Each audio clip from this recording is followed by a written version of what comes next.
Hello दोस्तों, welcome back. मैं हूं आपका अपना शंकर सर और लेके आया हूं एक और one shot lecture with all the CET question possibilities including recent years CET PYQs. And PYQs भी कुछ ऐसे लिए हैं कि हर वो क्वेश्चन पॉसिबिलिटी कवर हो जो एग्जाम में आने के चांसेस है। तो शुरुआत करते हैं एक और आसान से और इंटरेस्टिंग चैप्टर केमिकल काइनेटिक्स को, जिसका वेटेज अगर मैं बात करूं तो on an average 3 questions per year पर सेट। हर सेट में 3 क्वेश्चन ऑन एन एवरेज दिख जाएंगे, ऐसा ये चैप्टर है।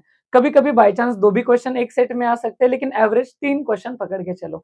चलो भाई, शुरुआत करते हैं इस चैप्टर को जिसका हेडिंग है केमिकल काइनेटिक्स। बात करते हैं सबसे पहले सर, ये केमिकल काइनेटिक्स चैप्टर मुझे किस चीज की इंफॉर्मेशन देने वाला है। तो केमिकल और काइनेटिक्स, काइनेटिक्स ये शब्द आता है स्पीड या रेट से संबंधित, और केमिकल यानी रिएक्शंस या फिर कोई केमिकल प्रोसेसेस। तो हमें याद रखना है कि केमिकल काइनेटिक्स जो चैप्टर है वो इंफॉर्मेशन देता है किस चीजों की sir, rate of chemical reactions, and दूसरी चीज फैक्टर्स अफेक्टिंग केमिकल रिएक्शंस। तो rate of chemical reaction and factors affecting them की इंफॉर्मेशन देता है। अगर इसकी इंफॉर्मेशन हमें पता चलती है, हम सही से इस चैप्टर को पढ़ पाते हैं, तो इनका कहना है कि हम लोग ये बता सकते हैं कि रिएक्शन कंप्लीट कब होगी। तो मोस्ट ऑफ द रिएक्शन तो 100% कंप्लीट नहीं होते, तो इनको शब्द यूज किया जाता है रिएक्शन का इक्विलिब्रियम कब आएगा। इसके अलावा हम ये भी इंफॉर्मेशन निकाल सकते हैं कि ओवरऑल रिएक्शन का मैकेनिज्म क्या होने के चांसेस है। ओके, आगे बढ़ते हैं। अपन ने बोला था कि केमिकल काइनेटिक्स, काइनेटिक्स यानी कि स्पीड यानी कि रेट की बात हो रही है, तो वही से शुरुआत करते हैं। पहला टॉपिक आता है रेट ऑफ रिएक्शन। इनका कहना है कि अगर आपको रेट ऑफ रिएक्शन लिखना है तो इसके भी वैसे दो तरीके हैं। पहला तरीका है एवरेज रेट। एवरेज रेट कैसे सर, मान लो मेरे पास कोई ऐसा रिएक्शन था, A moles of A gives B moles of B, ये वाला रिएक्शन है मेरे पास। तो इसका मैं दो तरीके से रेट लिख सकता हूं। एक तो मैं ऐसे बोल सकता हूं कि rate of appearance of B, appearance of B, B का अपीयरेंस कैसे हो रहा है, तो इसको लिखा जाता है change in concentration of B divided by change in time. Delta माने change, change in concentration upon change in time. वही अगर ए के टर्म्स में बात करूं तो ए रिएक्टेंट है, उसकी क्वांटिटी कम कम हो रही है, तो रेट ऑफ डिसअपियरेंस बोलूंगा। डिसअपियरेंस ऑफ ए की अगर मैं बात करूं तो ऑब्वियस है change in concentration of A upon change in time, है ना। ऐसे होता है change in concentration of A upon change in time, इस तरह से लिखा जाता है। लेकिन सर ये तो बी के टर्म्स में बात हुई, ये तो ए के टर्म्स में बात हुई। अगर मैं होल रिएक्शन की बात करता हूं तो क्या आता है, तो आपको याद रखना है रेट ऑफ रिएक्शन। अगर मैं कंपेयर करूं, जरा ध्यान से देखना, क्या ये कॉमन सेंस की बात है कि मुझे यहां से पता चल रहा है कि ए के ए मोल है और बी के बी मोल्स है, ए के और बी के बी। इसका मतलब जब ए मॉलिक्यूल के ए मोल्स खत्म होते हैं तब बी मॉलिक्यूल्स के बी मोल्स बनते हैं। आसान भाषा में ए एंड बी को क्या करता हूं मैं, नंबर से रिप्लेस कर देता हूं। इसके सामने लिखता हूं 2, इसके सामने लिखता हूं 3। क्या समझ में आ रहा है, जब 2a रिएक्ट होते हैं तब 3b बनते हैं, 2a रिएक्ट होते हैं तब 3b बनते हैं। इसका मतलब अगर a का कम होना 2 की स्पीड से चल रहा है तो b का बनना 3 की स्पीड से बन रहा है, क्योंकि इसके 2 खत्म होने तक उसके 3 बन रहे हैं। अब दोनों को मुझे इक्वल लिखना है तो मैं क्या करता हूं, इसको लिखता हूं 1/2, है ना, ऐसे कुछ। एक और बात आपको ये बताना तो भूल ही गया, अगर प्रोडक्ट डिसअपियर हो रहा है तो उसके सामने निगेटिव साइन लिखा जाता है, प्रोडक्ट अपीयर हो रहा है तो उसके सामने पॉजिटिव साइन यानी नहीं लिखा तो भी चलेगा। सिमिलरली यहाँ पे देखो, हाफ लिख रहा हूं minus delta concentration of A upon delta T, है ना, इक्वल टू, हाँ ए रिएक्टेंट, ठीक है, ओके। ए के टर्म्स में निगेटिव साइन, बी के टर्म्स में क्या हो जाएगा 1/3। अरे सर उसका स्पीड 3 से ज्यादा शुरू है ना, 3 टाइम्स ज्यादा शुरू है, तो उसको अगर इक्वल लिखना है तो उसको 1/3 लिखो, है ना, 3 टाइम्स कम करो। Change in concentration of B upon change in time, that's it, है ना, ऐसे लिखा जाता है। आसान भाषा में अगर आपको ज्यादा लोड नहीं लेना है तो इतना याद रखो कि रेट ऑफ अपीयरेंस और डिसअपीयरेंस पूछा है तो एक एक के बारे में इंफॉर्मेशन देना है, इतना ही, इतना ही और इतना ही, दैट्स इट। लेकिन रेट ऑफ रिएक्शन को अगर मैं टुगेदर कंपेयर करूं तो रेट ऑफ रिएक्शन होने वाला है हाफ टाइम्स इसका अपीयरेंस डिसअपीयरेंस और 1/3 टाइम्स उसका अपीयरेंस, है ना। आसान भाषा में जो आगे नंबर है वो 1 अपॉन लेना है, दैट्स इट। टेंशन मत ले, अभी क्वेश्चन कर रहा था। ओके, दूसरा होता है इंस्टेंटेनियस रेट। सर क्या फर्क है? एवरेज रेट यानी क्या, मान लो एक बंदा यहां से निकला है, फिर वो घर से निकला, उसको यहाँ पे बी पे पहुंचना है, लेकिन जब वो रास्ते से जा रहा था तो फिर यहाँ से गया, मान लो साइकिल से जा रहा था, यहाँ पे बड़े बड़े स्पीड ब्रेकर थे, फिर आगे गया, फिर यहाँ पे चौराहा था, फिर आगे गया, फिर यहाँ पे स्कूल था, उसके वजह से यहाँ पे वापस स्पीड ब्रेकर थे और गर्दी भी था। अब ये बच्चा जब घर से निकला है और वहां पे बी स्पॉट पे पहुंचना है, तो देखो यहाँ पे बीच में और यहाँ पे बीच में रास्ता साफ है, गाड़ी जोर से दौड़ाएगा, लेकिन यहाँ पे चौराहे पे गाड़ी स्लो चलाएगा, ये स्कूल के सामने गाड़ी स्लो चलाएगा, साइकिल जो भी है, ये रंबलर्स या फिर जो भी है ना स्पीड ब्रेकर से, वहां पे गाड़ी स्लो चलाएगा। मतलब ए बी सी जो भी ये स्पॉट्स है, ए को तो नाम दे दिया ना, A B C D E F, ये जो भी स्पॉट्स है, यहाँ पे हर जगह पे उसका स्पीड अलग था। वैसे ही होता है रिएक्शन का, रिएक्शन की स्पीड हर टाइम पे सेम नहीं होती। रिएक्शन शुरू करते ही जो स्पीड है वो लास्ट तक वैसे नहीं रहती, उसमें चेंज होने के चांसेस है। जैसे जैसे रिएक्शन आगे बढ़ती है, रिएक्टेंट की क्वांटिटी कम होती है, हो सकता है रेट ऑफ रिएक्शन भी कम हो जाए। तो फिर हर बार, हर 2 मिनट में, 3 मिनट में, 5 मिनट में उस इंस्टेंट पे क्या रहेगा रेट, उसको बोला जाता है इंस्टेंटेनियस रेट। इंस्टेंटेनियस रेट कैसे सर? कुछ नहीं, आसान सी बात है रे। देखो, A moles of A gives B moles of B. अगर ऐसे मेरे पास रिएक्शन है तो इंस्टेंटेनियस रेट अगर मुझे लिखना है, इंस्टेंटेनियस रेट, देखो अपीयरेंस और डिसअपीयरेंस का तो सेम ही, लेकिन इंस्टेंटेनियस रेट ऑफ रिएक्शन की अगर मैं बात करूं तो इसको तो लिखूंगा 1/a। अभी अभी अपन ने बोला है जो कोएफिशिएंट है 1 अपॉन लेना है। अब उस टाइम पे स्मॉल चेंज है तो small change in concentration of A upon small change in time. Small small change है तो डी बाई डी टी से लिखते हैं, एवरेज चेंज है तो डेल्टा बाई डेल्टा टी से लिखते हैं, है ना। इक्वल टू, इसके बारे में क्या हो जाएगा, 1/b D concentration of B upon D T. D by D T यानी small changes, delta by delta यानी बड़े चेंजेस। बस इसको याद रखना है, जो भी नंबर आएगा वो 1 अपॉन लेना है, दैट्स इट। अब इसमें कुछ ज्यादा जोर नहीं लगाना, सीधा क्वेश्चन से ही करवाता हूँ। देखो, सीटी 2025 का है क्वेश्चन है ये, है ना। इनका कहना है 2N2O5 gives 4NO2 plus O2, N2O5 disappears. N2O5 disappears मतलब जो इंफॉर्मेशन दी है वो D N2O5 अपॉन dt की दी है, वो भी विथ माइनस साइन, क्योंकि रिएक्टेंट है ना, इसलिए माइनस साइन लगाना है। माइनस साइन ब्रैकेट के अंदर, माइनस साइन का नंबर के साथ कोई मतलब नहीं है, माइनस साइन बस इतना बता रहा है कि वो रिएक्टेंट है और वो विथ टाइम कम होने वाला है, बाकी कुछ नहीं। इसका दे रखा है x, आपको बोला है find the rate of formation of O2। आप क्या कर सकते हो, इस पूरे के लिए रेट के फॉर्म में लिख सकते हो आमने सामने रख के। इसके लिए क्या हो जाएगा, 1/2 D concentration of N2O5 upon dt। ये रिएक्टेंट है तो इसके ब्रैकेट में माइनस लगा दो, इक्वल टू ये प्रोडक्ट के बारे में 1/4 D concentration of NO2 upon dt, और इक्वल टू O2 के टर्म्स में D concentration of O2 upon dt, ऐसा रहेगा। देखना, कंपेयर उतना ही करना जितना पूछा है, इसको पूछा है और इसको दिया है, दैट्स इट। तो इन दोनों को आमने सामने उठाओ, क्या रिलेशन मिल रहा है मेरे पास, 1/2 minus D concentration of N2O5 upon dt equal to D concentration of O2 upon dt। देखो, इसके सामने कोई भी नंबर नहीं है, मतलब यही है आपको जो निकालना है, rate of formation of O2। आपको इसका वैल्यू दे रखा है, कितना दे रखा है, x, half into X is equal to ये वाला, तो ये क्या हो गया, x/2, दैट्स इट, है ना। तो ये x/2 मोल पर डीएम क्यूब। इतना आसान सा क्वेश्चन अपीयर हो रहा है। अगर आपको समझाए तो पॉज करके पहले इस क्वेश्चन को सॉल्व कर लो तो मजा ही आ जाए, है ना। तब तक मैं खुद भी बता देता हूँ। a plus 3b gives 2c, rate of consumption of a दे रखा है, a दे रखा है, पूछा है rate of consumption of b। जो दिया और जो पूछा है बस उसी के लिखो, c के लिए जाने दो, क्या आ जाएगा, rate of reaction is equal to minus D concentration of A upon dt equal to B के टर्म्स में 1/3 minus D concentration of B upon dt, ऐसा लिखना है, दैट्स इट।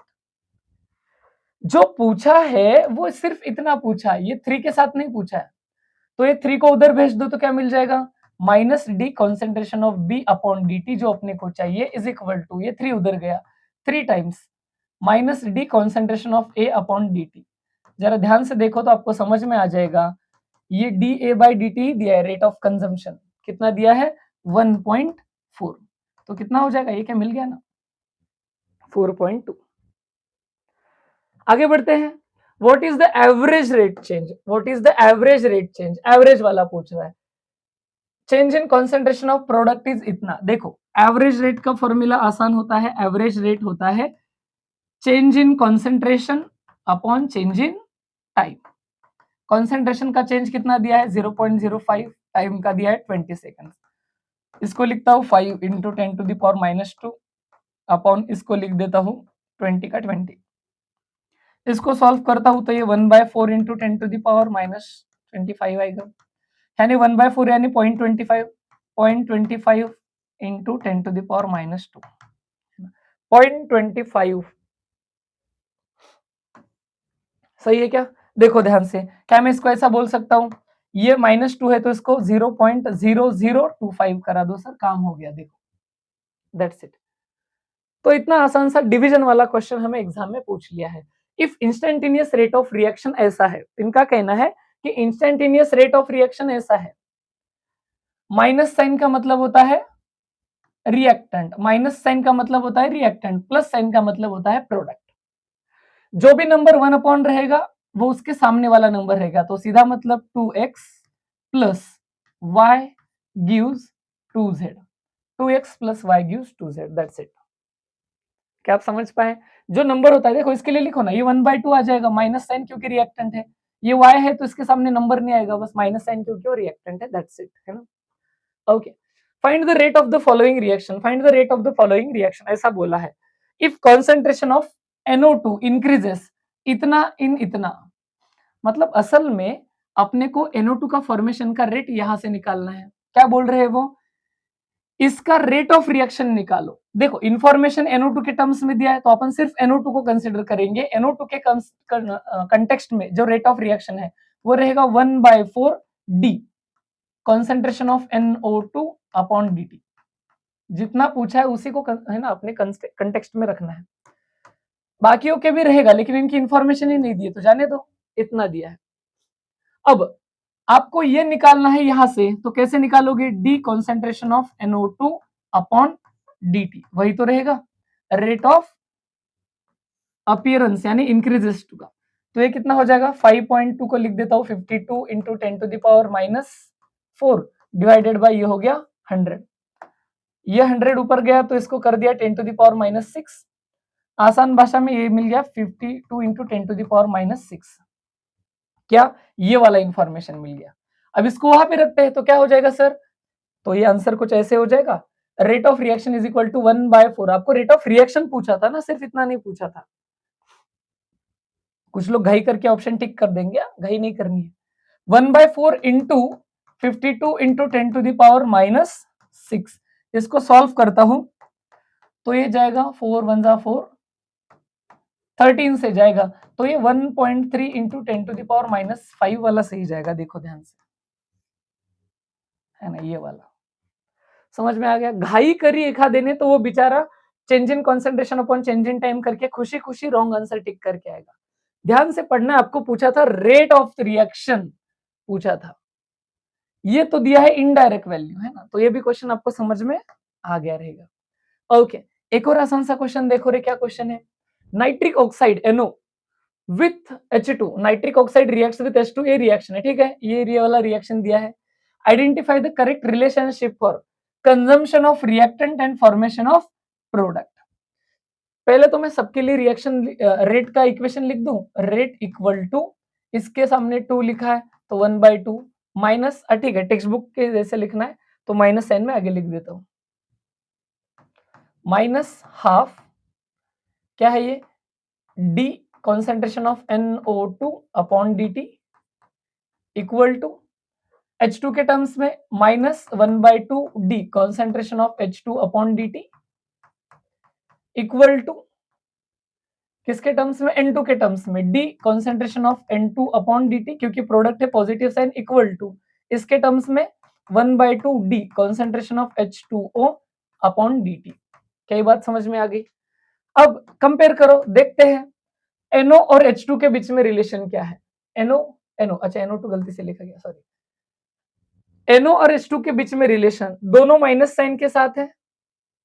NO और H2 दोनों माइनस साइन के साथ है, एक के सामने माइनस एक के सामने प्लस, कोई लॉजिक नहीं बनता। H2O और N2 के बीच में देखता हूं, H2O और N2 दोनों पॉजिटिव होने चाहिए, DN2 अपॉन हाफ H2O, नहीं H2O हाफ था, ये नहीं चलेगा। देखो ना वहां पे देखो, N2 और H2 के बीच में N2 एक है, सही है, H2 हाफ है और माइनस साइन भी है, बिल्कुल सही है। D में क्या रॉन्ग हो गया? H2O अपन N2 के साथ रिलेशन कर रहा है, लेकिन N2 मेरा प्रोडक्ट है और H2O भी मेरा प्रोडक्ट है, इसके सामने हाफ नहीं लिखा, ये रॉन्ग हो गया है। तो बस लिखना था, और कौन सा सही से मैच हो रहा है देखो ना, ये वाला एक और ये वाला एक हो गया ना मैच, देखो ध्यान से, दैट्स इट, है ना। इतना आसान सा क्वेश्चन सीईटी 2025 में अपीयर हो रहा है। Which of the following equations is correct regarding the rate of disappearance of reactant and appearance of product? वही बात हो गई sir, rate is equal to, इसके टर्म्स में क्या हो जाएगा? Minus D concentration of N2 upon dt, equal to इसके टर्म्स में हो जाएगा -1/3, 3 नंबर है ना, माइनस इसलिए क्योंकि वो रिएक्टेंट है, और इसका आ जाएगा 1/2 D concentration of NH3 upon dt, है ना, ऐसी बात हो जाएगी। चलो एक एक option rough rough rough rough match करते हैं। N2 और N2 का रिलेशन कैसे साथ लगाओगे सर? कुछ लॉजिक बनता है क्या इसमें? है ना, ये भी N2 ये भी N2। NH3 और H2 का कुछ हो सकता है, NH3 ये दिया है 2 टाइम्स और ये दिया है 3 टाइम्स, ये 3 NH3 को भेज दो और ये 2 इधर भेज दो, नहीं फिर भी मैच नहीं हो रहा है। देखो क्या करना है, ये 2 को इधर भेजो मल्टीप्लाई करेगा, ये इसको 3 को उधर भेजो मल्टीप्लाई करेगा, लेकिन 2H2 यहाँ पे ये रॉन्ग दिया, रिवर्स दिया। हाफ N2 तो है ही नहीं वैसे भी मेरे पास, है ना, और इसके सामने माइनस साइन रखा भी नहीं। 3NH3 हो सकता है क्या, ये वाला 3 उधर भेज दो और 2 माइनस के साथ, ये बिल्कुल करेक्ट है, चलेगा सर। देखो ये 2 इधर जाएगा, इधर हो रहा है डिवाइड, उधर जाके मल्टीप्लाई हो जाएगा माइनस साइन के साथ, और ये 3 इधर है उधर भेज दिया, तो ये बिल्कुल करेक्ट है। तो बस थोड़ा सा रीअरेंज करके इसको सही से सॉल्व कर लेना है। पहली क्वेश्चन पॉसिबिलिटी हो गई खत्म। अराउंड 10 क्वेश्चन में अपन ने सारे को टाइप के क्वेश्चन निपटा दिए सर। अब आगे rate of reaction and reactant concentration अपने पास टर्म है। अब यहाँ पे मेरे को एक कंसेप्ट सीखने को मिल रहा है, रेट लॉ, है ना, रेट लॉ नाम से एक कंसेप्ट सीखने को मिल रहा है। ये क्या कहता है मेरे को, रेट लॉ वाला कंसेप्ट? देखो ये कॉमन सेंस की बात है, इनका कहना है कि अगर मेरे पास A मोल्स ऑफ A है और वो B मोल्स ऑफ B दे रहे हैं, तो at any instant of time rate of reaction जो रहेगा वो directly proportional to concentration of reactant रहेगा, कॉन्सेंट्रेशन ऑफ रिएक्टेंट, है ना, ऐसे रहेगा। अगर मैं डायरेक्टली प्रोपोर्शनल का कांस्टेंट हटा देता हूं तो मैं लिखता हूं एक कांस्टेंट इनटू कॉन्सेंट्रेशन ऑफ ए, ये बन गया मेरे पास रेट का इक्वेशन। याद रखना रेट ऑफ रिएक्शन रिएक्टेंट पे डिपेंड करेगा, प्रोडक्ट पे नहीं, रिएक्टेंट लिया ही नहीं तो प्रोडक्ट बनेगा ही नहीं, ऐसा अपने को रेट लॉ कहता है ना, ये वाला कंसेप्ट है। याद रहे इसके सर पे एक कोएफिशिएंट x होता है जो कि एक्सपेरिमेंटली डिटरमाइन होता है, एक्सपेरिमेंटली। के जो है ये रेट के लिए लिया गया कांस्टेंट है, इसको बोला जाता है रेट कांस्टेंट। सबसे इंपॉर्टेंट बात आपको एक चीज याद रखनी है, ये जो रेट कांस्टेंट है इसका कॉन्सेंट्रेशन से कोई डायरेक्ट रिलेशन नहीं होता, ये टेम्परेचर डिपेंडेंट होता है, डिपेंड्स ऑन टेम्परेचर, कॉन्सेंट्रेशन पे डिपेंड नहीं करता है। सीईटी में पीवाईक्यू आ चुका है ना। तो ये वाला हो गया मेरे पास कंसेप्ट। ओके, अब रेट लॉ लिखना कैसे है सर, तो चलो ये भी सिखा देता हूं क्योंकि इस पे भी फिक्स क्वेश्चन आने के चांसेस है। जैसे कि मान लो मेरे पास एक रिएक्शन था 2A गिव्स 3B, ऐसा मान लो ये था, तो मैं रेट लॉ ऐसे लिखूंगा, rate is equal to rate constant into concentration of reactant. गलती से ये 2 एज इट इज नहीं लिखना, यहाँ पे x लिख दो, कुछ तो भी x, ये एक्सपेरिमेंटली आता है। Example 2A plus B gives 3C, ऐसे अगर रिएक्शन है तो इसका रेट निकलेगा, rate is equal to K into A into B, concentration of A into concentration of B। याद रहे इसके सर पे कुछ तो भी कोएफिशिएंट होते हैं x एंड y जो एक्सपेरिमेंट से आते हैं, तो रिएक्टेंट्स के सर पे कुछ पावर लिखना है, यानी रेट लॉ लिखना जो पावर एक्सपेरिमेंटली डिटरमाइन है। एक और छोटा सा कंसेप्ट आपको सीखना है, ऑर्डर ऑफ रिएक्शन।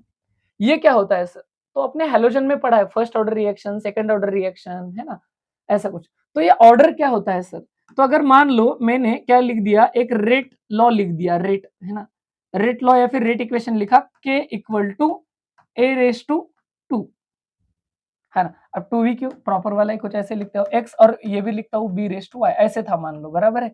अगर ये रेट लॉ था तो ऑर्डर क्या होता है सर, ऑर्डर, तो ऑर्डर होता है sum of coefficients x plus y। ये जो कोएफिशिएंट आएगा ना इसके सर पे, ये एक्सपेरिमेंटली डिटरमाइन, तो इसको ऑर्डर बोला जाता है। ऑब्वियस है x एंड y जो है ये कैसे निकाले गए हैं, एक्सपेरिमेंटली डिटरमाइन है, तो देयरफॉर अपना ऑर्डर भी कैसा रहेगा sir, order also will be experimentally determined quantity, है ना, ऑफिशियली ऐसा आ जाएगा। तो जो भी पावर्स रहेंगे, है ना, ऐसे बोलना है ना। ओके, यहाँ पे थोड़ा सा डिटेल में बता देता हूँ, थोड़ा क्वेश्चन कभी कभी ज्यादा डिटेल में आ जाता है, तो उसके लिए सुन लो।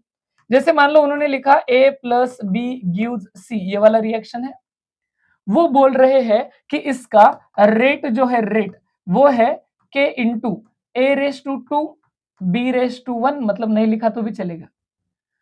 तो इसको कैसे पढ़ोगे आप लोग, किसी ने पूछा ऑर्डर बता, लेकिन ऑर्डर विथ रिस्पेक्ट टू बता ए, तो अपन ने बोलना है उसके सर पे क्या है 2, तो ये सेकंड ऑर्डर है, विथ रिस्पेक्ट टू ए क्या है, सेकंड ऑर्डर।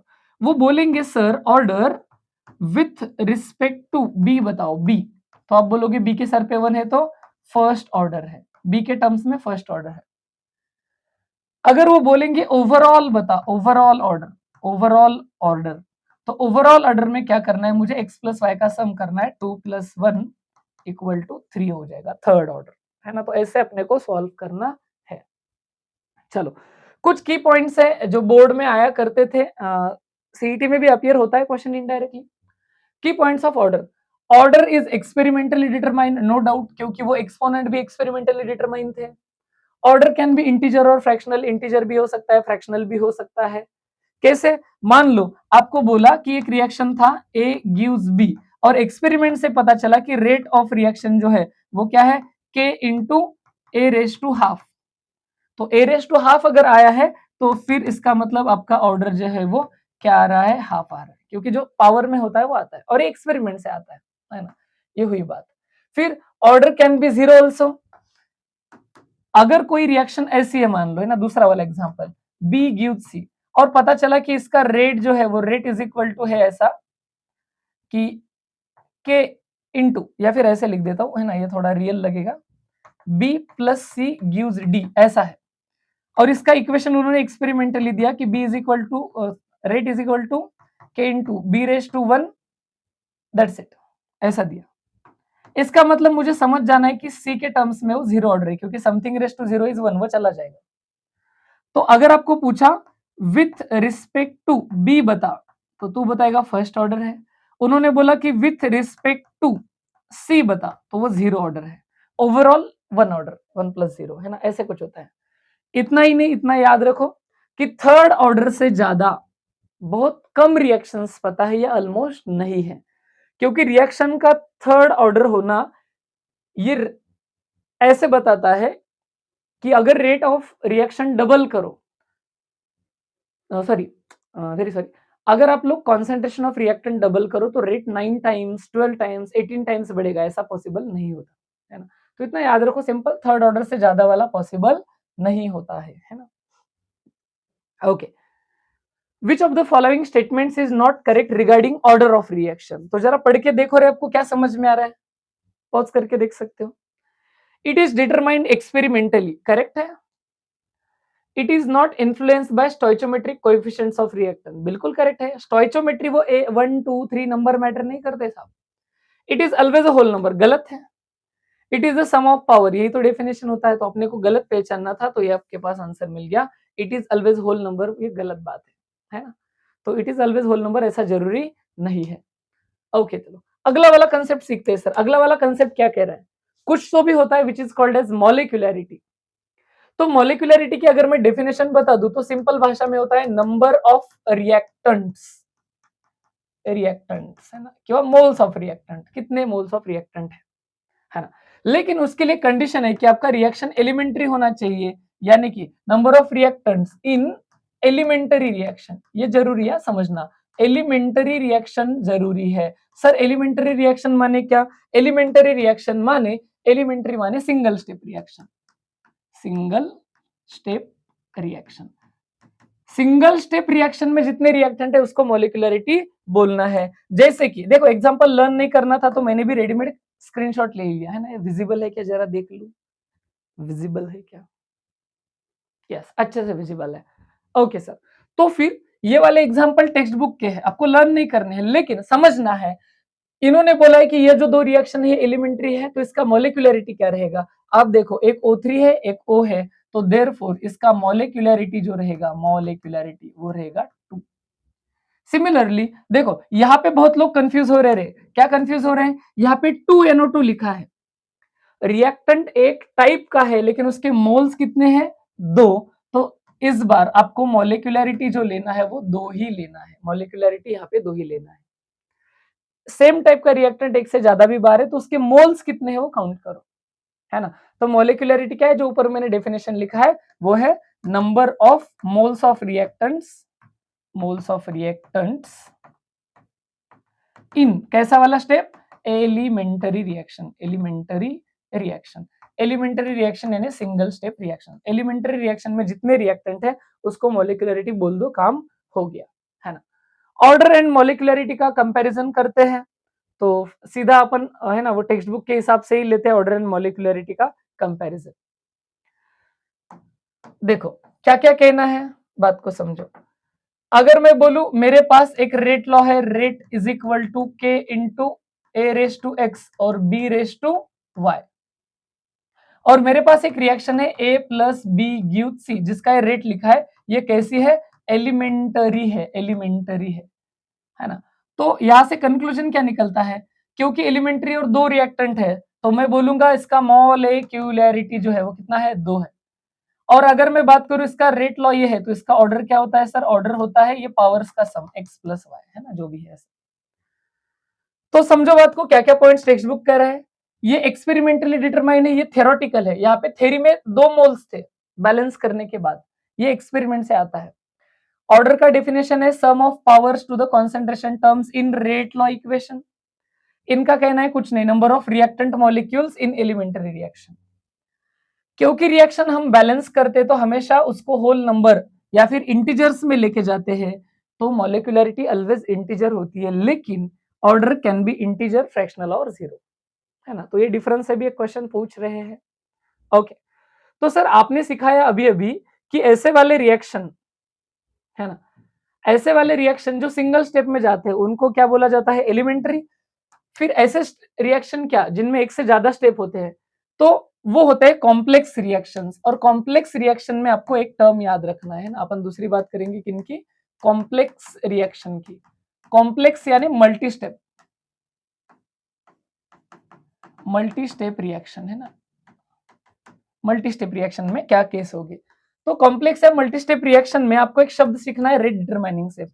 पहले तो चलो एक एग्जांपल से आपको सिखाता हूं कि क्वेश्चन क्या आने वाला है ना, क्वेश्चन क्या आने वाला है। चलो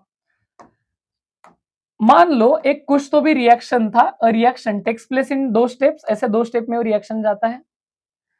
पहला स्टेप है कि NO2Cl, rate of reaction K1 है, NO2 देता है, Cl देता है, ये स्लो जा रहा है। फिर NO2Cl Cl के साथ कंबाइन होकर NO2 और Cl2 दे रहा है, ये काम फास्ट हो रहा है।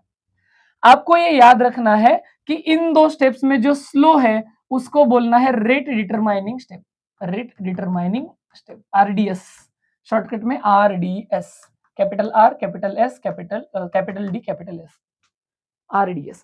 RDS ये मेरे को क्या कहता है, क्यों, देखो अब ये 2 स्टेप में ओवरऑल रिएक्शन जा रहा है, लेकिन होता यह है कि जब ये 2 स्टेप में रिएक्शन जा रहा है तो फाइनल रिएक्शन जल्दी हुआ कि फास्ट हुआ, इसका रेट डिसाइड कौन करेगा, तो वो डिसाइड करेगा स्लो वाला स्टेप। अरे 2 लोग का प्लान बना कि कहीं घूमने चलते हैं, अब पर्सन ए जो है वो टाइम पे आ गया लेकिन पर्सन भी आधा घंटा लेट आ गया, तो इनका लेट पहुंचने का जो रेट है वो किसने डिसाइड किया, जो लेट आया माने स्लो आया। तो वहां से याद रखना है slowest step is RDS, rate determining step.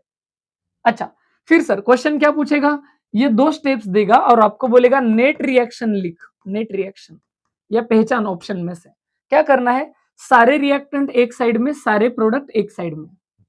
ये NO2Cl दो बार है तो मैं ऐसे लिखता हूं 2NO2Cl प्लस Cl एक ही बार है, गिव्स सारे प्रोडक्ट एक साइड लिखता हूं। NO2 और NO2 दो बार है, NO2 gas plus Cl2 gas plus chlorine gas. सही है, ये आपका फाइनल आंसर नहीं है रे। जो दोनों तरफ कॉमन है ना उसको हटा दो, जो बच गया वो आंसर है। ये है ओवरऑल रिएक्शन। फिर सर ये Cl क्या था, तो समझो इसको बोला जाता है रिएक्शन इंटरमीडिएट, है ना। रिएक्शन इंटरमीडिएट कौन है, क्लोरीन। ये है आपका रिएक्शन इंटरमीडिएट। क्यों, ये इंडिविजुअल स्टेप में अपीयर हुआ था लेकिन फाइनल स्टेप में गायब हो गया। इसके अलावा इंपॉर्टेंट बात याद रखना, आईएमपी बात यह है कि इसका जो रेट लॉ रहेगा, rate law includes reactants of RDS only. मतलब रेट लॉ में जो अपन लिखते हैं ना, reactant raise to something which is experimentally determine, वो सिर्फ रेट डिटरमाइनिंग स्टेप का लिखो।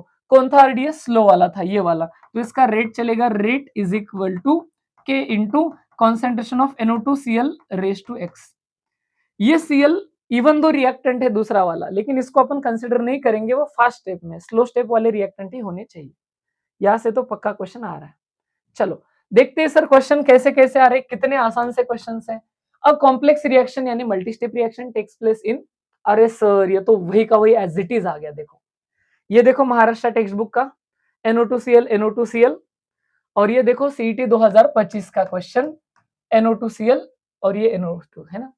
आइडेंटिफाई द रेट लॉ में स्लो स्टेप यानी कि आरडीएस के ही रिएक्टेंट आना मांगता है, तो सिर्फ NO2Cl एक में ही दिया है, देखो है ना, K into NO2Cl R is equal to NO2 into Cl, ये चांस नहीं है। ये और ये तो गया 100% गया, सही है ना। ओके अब इस यहाँ पे और यहाँ पे दो NO2 है, तो NO2Cl दो लिखना, ये मतलब वैसे ये क्वेश्चन थोड़ा लॉजिक नहीं बनता, ये दोनों आंसर होने के चांसेस है। मोस्ट करेक्ट ये वाला है। वहां पे एक ही NO2Cl है, एक ही NO2Cl है, दोनों रिएक्टेंट को नहीं लेना है और फास्ट वाले को तो लेना ही नहीं, तो NO2Cl रेज टू 1। वैसे ये 1 एक्सपेरिमेंटली डिटरमाइन है, लेकिन ये as it is textbook का है, तो फिर थोड़ा बहुत याद होना चाहिए था।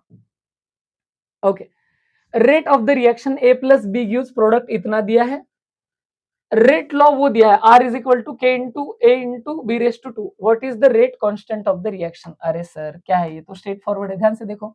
एक रिएक्शन है, इसका रेट दे रखा है, रेट ऑफ रिएक्शन रेट दे रखा है, इसको मैं ऐसे लिखता हूँ 36 इंटू 10⁻³ चलेगा क्या रे। 3.6 को बड़ा करता हूं तो पावर छोटा हो जाएगा। रेट लॉ दे रखा है, R is equal to K into ए और बी रेस टू 2 भी दे रखा है। अपने को निकालना है रेट कांस्टेंट, माने के, इसके लिए रीअरेंज करते हैं, K is equal to rate divided by, ये इधर मल्टीप्लाई कर रहे हैं उधर जाके डिवाइड करेंगे, concentration of A into concentration of B का square. K is equal to rate कितना दिया है 36 इंटू 10⁻³ ए का कॉन्सेंट्रेशन कितना है, ए का कॉन्सेंट्रेशन ये देखिए 0.2 है ना, तो 2 इंटू 10⁻⁻1 लिखा तो चलेगा 0.2 का, है ना। सिमिलरली बी को भी वैसे ही लिखता हूँ, बी का भी वैसे लिखता हूँ, 0.1 है ना, उसको 10⁻⁻1 लिखता हूँ इंटू कॉन्सेंट्रेशन ऑफ 10⁻⁻1, बी का स्क्वायर है, याद रखना स्क्वायर है।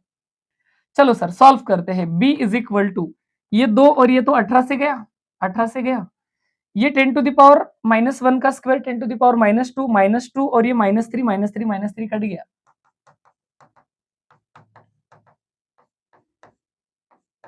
है ना।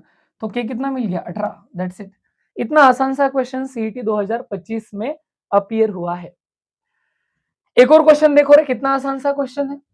रेट दिया है k इंटू ए का स्क्वायर इंटू बी, ए का स्क्वायर इंटू बी दिया है।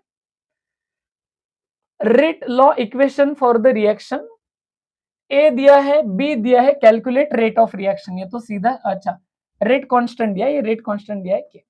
रेट इज इक्वल टू क्या है रे, के का वैल्यू कितना दिया है 6.25 इंटू ए का स्क्वायर करना है, ए का कॉन्सेंट्रेशन 1 है, 1 का स्क्वायर करो कोई फायदा नहीं, इंटू, है ना।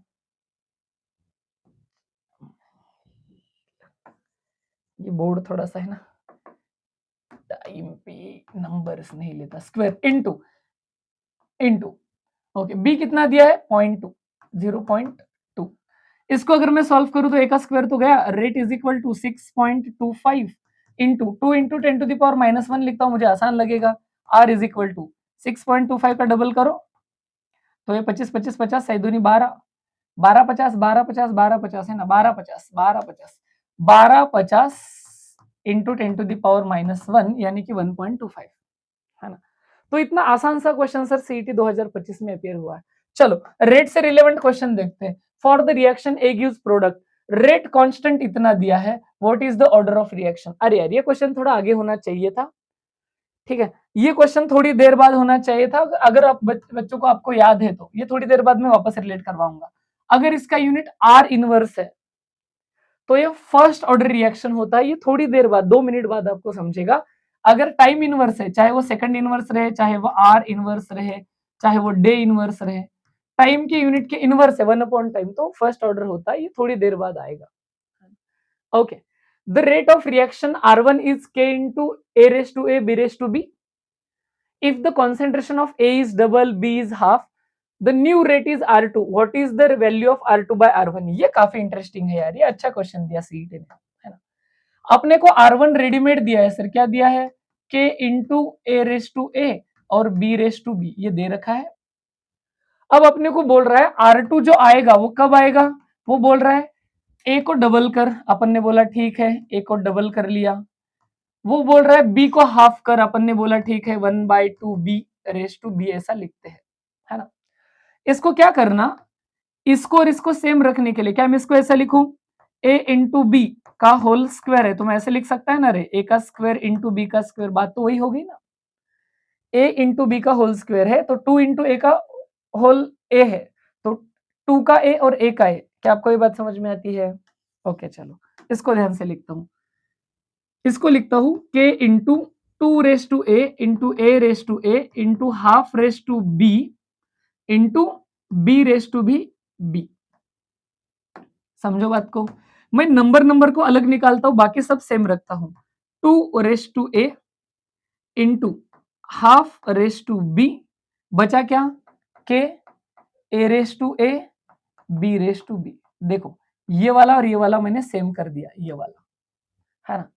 अब उन्होंने बोला है कि भाई एक काम कर, R2 डिवाइडेड बाय R1 कर, मैंने बोला ठीक है, क्या कर देता हूं, R2 क्या है 2 raise to A into half raise to B, बचा क्या K into A raise to A into B raise to B, ऐसे बच गया। इसको डिवाइडेड बाय वही था ना, K into A raise to A और B रेस टू B, इसीलिए तो अपन ने रीअरेंज करा था कि इससे कट जाएगा। बचेगा क्या, R2 by R1 is equal to 2 raise to A into, इसको ऐसे लिखो क्या, A by B, A raise to B upon 2 raise to B, बात सही है ना। Okay, A raise to B, A raise to 1 रखो, A raise sorry 1 raise to 1, 1 raise to 2, 1 raise to 3, कुछ मतलब ही नहीं है, वो तो चला गया।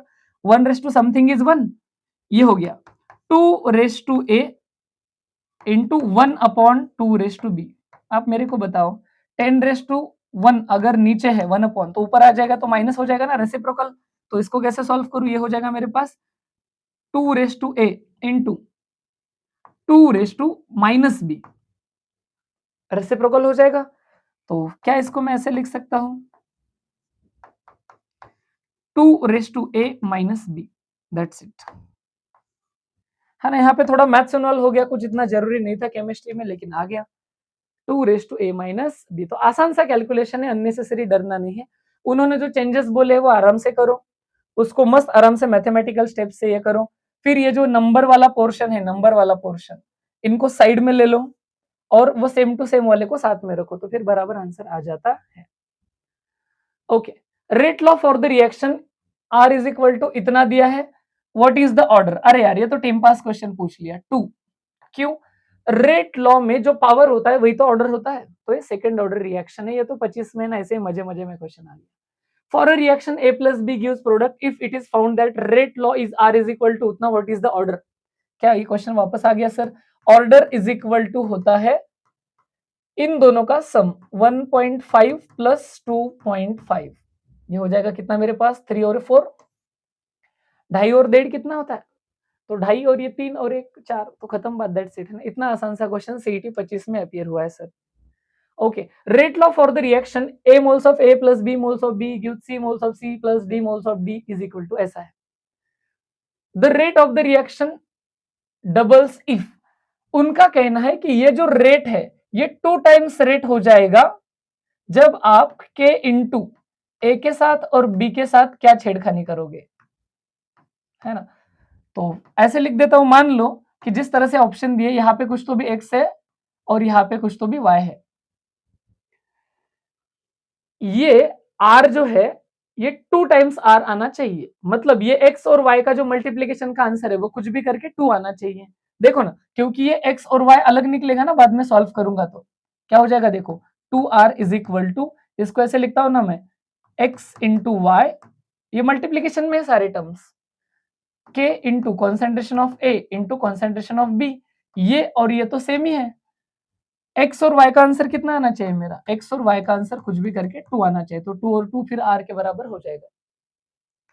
कॉन्सेंट्रेशन ऑफ बोथ डबल करो, मरोगे नहीं चलेगा, इसको और इसको दोनों को डबल करोगे तो 2 2 जा 4 टाइम्स हो जाएगा, आपको 2 टाइम्स ही चाहिए था। Concentration of B is double, A is half, एक को डबल करो एक को हाफ करो, आंसर तो उतना ही रहेगा, नहीं चलेगा।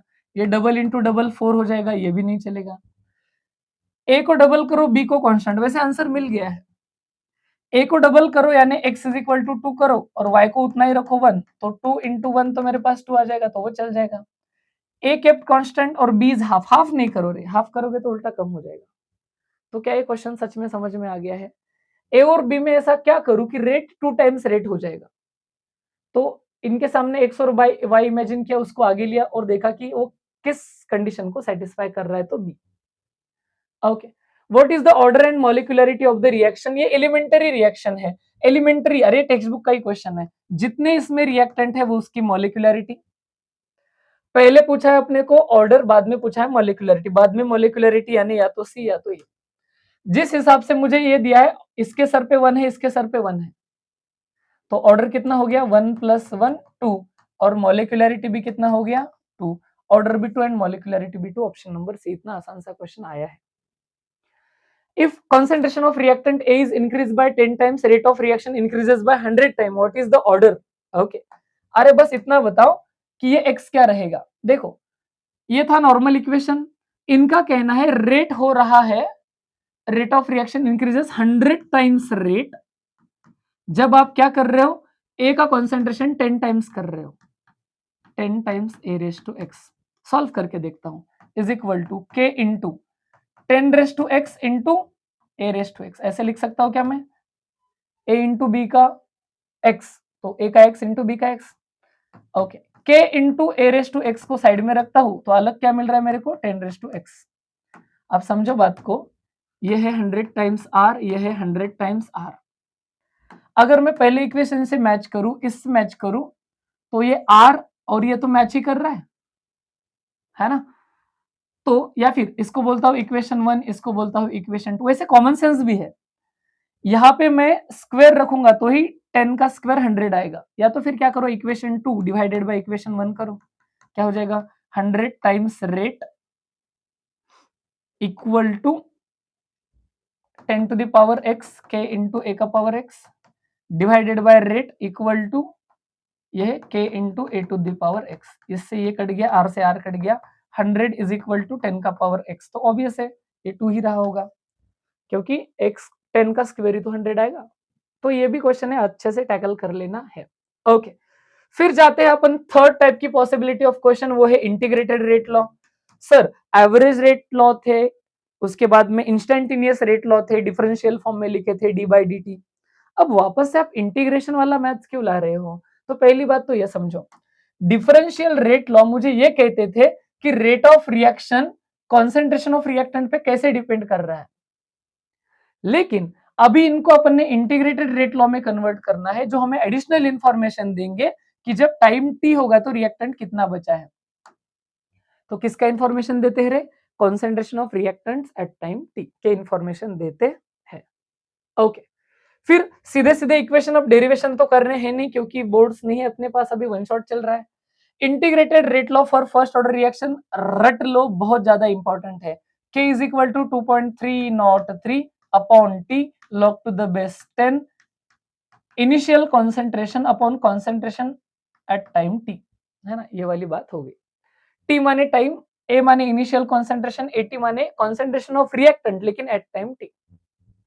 अगर इसके यूनिट की बात करूं रेट कांस्टेंट के लिए तो देखो K is equal to 2.303 upon T log to the base 10। A naught का यूनिट कॉन्सेंट्रेशन का यूनिट डिवाइडेड बाय 80 का यूनिट कॉन्सेंट्रेशन का यूनिट, इससे ये तो कट गया, है ना। नंबर का कोई यूनिट नहीं होता तो फिर यूनिट क्या हो गया, यूनिट हो गया आपके पास 1 अपॉन टाइम, माने कि टाइम इनवर्स। एसआई में क्या हो जाएगा, सेकंड है तो सेकंड इनवर्स, या तो फिर मिनट इनवर्स, या तो फिर आर इनवर्स, या फिर कुछ भी चलेगा। तो अभी देखो थोड़ी देर पहले क्वेश्चन आया था, मैंने बोला भी था थोड़ी देर में आपको रिलेट हो जाएगा कि ये कौन सा ऑर्डर का रिएक्शन है ना, कौन सा ऑर्डर का रिएक्शन है, ऐसा क्वेश्चन पूछा था एक, ये वाला क्वेश्चन, ये वाला। तो ये आर इनवर्स में दिया था, टाइम इनवर्स मतलब ये फर्स्ट ऑर्डर होता है ना, ये मेरे को याद रखना है। ओके, फिर कुछ तो भी होता है, एक फॉर्मूला तो लर्न कर लिया अच्छे से, फिर कर लिया unit time inverse, second inverse, ऐसे याद रखा तो भी चलेगा। फिर अपने पास एक कंसेप्ट होता है हाफ लाइफ। हाफ लाइफ किसको बोलते हैं, जब इनिशियल कॉन्सेंट्रेशन के हाफ बन जाए तो उस पीरियड को half life period, T half ऐसे बोला जाता है। तो इसको भी डायरेक्टली याद रख लो, या सॉल्व करना है तो वो भी बता देता हूं। तो टी हाफ का इक्वेशन होता है फर्स्ट ऑर्डर के लिए 0.693 अपॉन के, इसको डायरेक्टली याद रखो। कोई चाहता है कि सर इसको मतलब ये याद रखूंगा ये नहीं याद रखूंगा, तो क्या करना है, 80 को a0/2 रखना है। कैसे सॉल्व करेगा, k is equal to 2.303 upon ये टी हाफ था मेरे पास, है ना, टी हाफ था, log to the base 10, a0 को a0 ही रख और 80 को a0/2 रख, तो a0 से a0 कट गया, 2 पर गया तो log 2 0.3 आ गया, 0.3 से मल्टीप्लाई कर आंसर मिल जाएगा। तो चलो सीधा याद रखने में ही फायदा है, तो क्यों टाइम वेस्ट करना, ये है ना, तीन चीजें याद होगी। ओके, ग्राफ्स की बात करते हैं तो पहला वाला जो ग्राफ है मेरे पास वो है हाफ लाइफ पीरियड के लिए। आप लोगों ने एक इंपॉर्टेंट चीज नोटिस करी कि हाफ लाइफ का इक्वेशन था 0.693 अपॉन के था, यहां से एक सीईटी पीवाईक्यू है ना, half life period T half of first order reaction. First order reaction जो होता है वो डिपेंडेंट की independent of initial concentration. Formula देखो यहाँ पे कुछ इनिशियल कॉन्सेंट्रेशन आ रहा है क्या, नहीं, तो क्या है वो, independent of concentration, independent of concentration. Concentration से इसको कोई मतलब नहीं है, कॉन्सेंट्रेशन ज्यादा है कम है कुछ मतलब नहीं है। तो यही से बस इतना याद रखना है, अगर डिपेंडेंट होता डायरेक्टली प्रोपोर्शनल होता तो स्ट्रेट लाइन आनी चाहिए, ये बस कर्व आता, इतना याद रखो, वन शॉट लेक्चर के हिसाब से कर्व आएगा, स्ट्रेट लाइन नहीं आएगा। और वैसे भी जैसे जैसे टाइम बढ़ेगा तो क्या हो जाएगा, जैसे जैसे टाइम बढ़ेगा ए नॉट जो इनिशियल कॉन्सेंट्रेशन है वो कम कम होता जाएगा, लेकिन ग्राफ पहचानना कैसे, वो डिपेंडेंट नहीं है, स्ट्रेट लाइन नहीं है, कर्व है, दैट्स इट। ओके, दो तीन ग्राफ ज्यादा इंपॉर्टेंट है जहां से स्लोप वाला क्वेश्चन पूछा जा रहा है। देखो पहली चीज ये है, वो लोग बोलेगा विच of the following graph correctly represents rate versus initial concentration for first order reaction. First order reaction के लिए बता, तुम क्या करोगे, समझो बात को। अपने को केमिस्ट्री में एक ही ग्राफ आता है y is equal to M x plus C, इसको बोला जाता है ग्राफ ऑफ स्ट्रेट लाइन। क्या मतलब होता है, ये जो है ये y एक्सिस पे आना चाहिए, ये जो भी क्वांटिटी है ये कहां पे आनी चाहिए, y एक्सिस पे आनी चाहिए, ये x है वो कहां पे आना चाहिए, x एक्सिस पे आना चाहिए, ये m माने आपका होता है स्लोप, है ना, स्लोप, और c तो इंटरसेप्ट होता है, ये कांस्टेंट होता है ना इंटरसेप्ट, इससे अपने को कुछ मतलब है भी नहीं वैसे अभी, है ना। कहानी क्या है, जो पहले दिया उसको y पे लाओ, जो दूसरा दिया उसको x पे लाओ, कुछ भी करो। तो यही था डेरिवेशन में, rate is equal to k into A raise to 1, क्या यही होता है फर्स्ट ऑर्डर रिएक्शन। ये इनिशियल कॉन्सेंट्रेशन है मान लो, और ये है रेट, कब किया वही चाहिए था कि अरे रेडीमेड इक्वेशन है, y is equal to M x plus 0 लिख देता हूं, क्या फर्क पड़ रहा है, सी।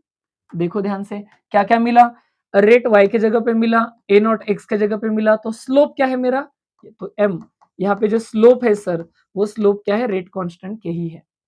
याद रखना, जब स्लोप का साइन पॉजिटिव आता है तो आपका असेंडिंग ग्राफ चलेगा। इधर क्या लेना था आपको, वैसे इनिशियल कॉन्सेंट्रेशन ना, ए नॉट, सॉरी, इधर लेना था ए नॉट और इधर लेना था आपके पास रेट, y पे लेना था रेट, तो ऐसा आएगा।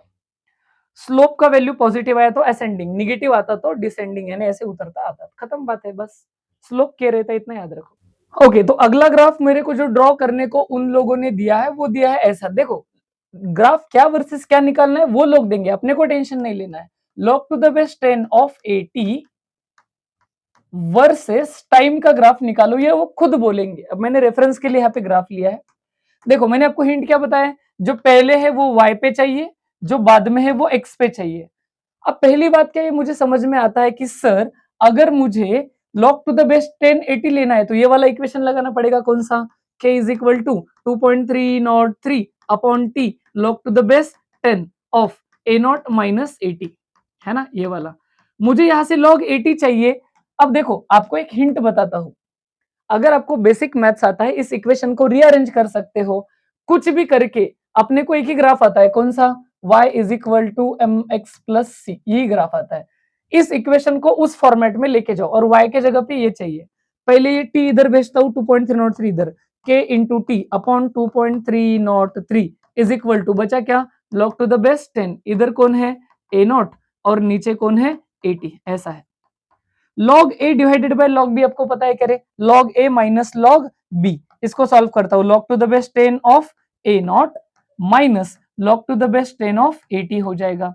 ये माइनस log मेरे को इधर ही चाहिए था ना, यही तो चाहिए था y मेरे को, ये y इधर लेके आऊंगा तो वो क्या हो जाएगा, प्लस, और ये पूरा का पूरा प्लस इधर ले जाऊंगा तो माइनस, ये माइनस प्लस हो जाएगा। log to the base 10 of 80 मिल गया ना, 80 इज इक्वल टू, ये कौन था, log to the base 10 of a naught, और ये प्लस वाला साइन इधर आएगा तो पूरा माइनस हो जाएगा, माइनस kt अपॉन 2.303।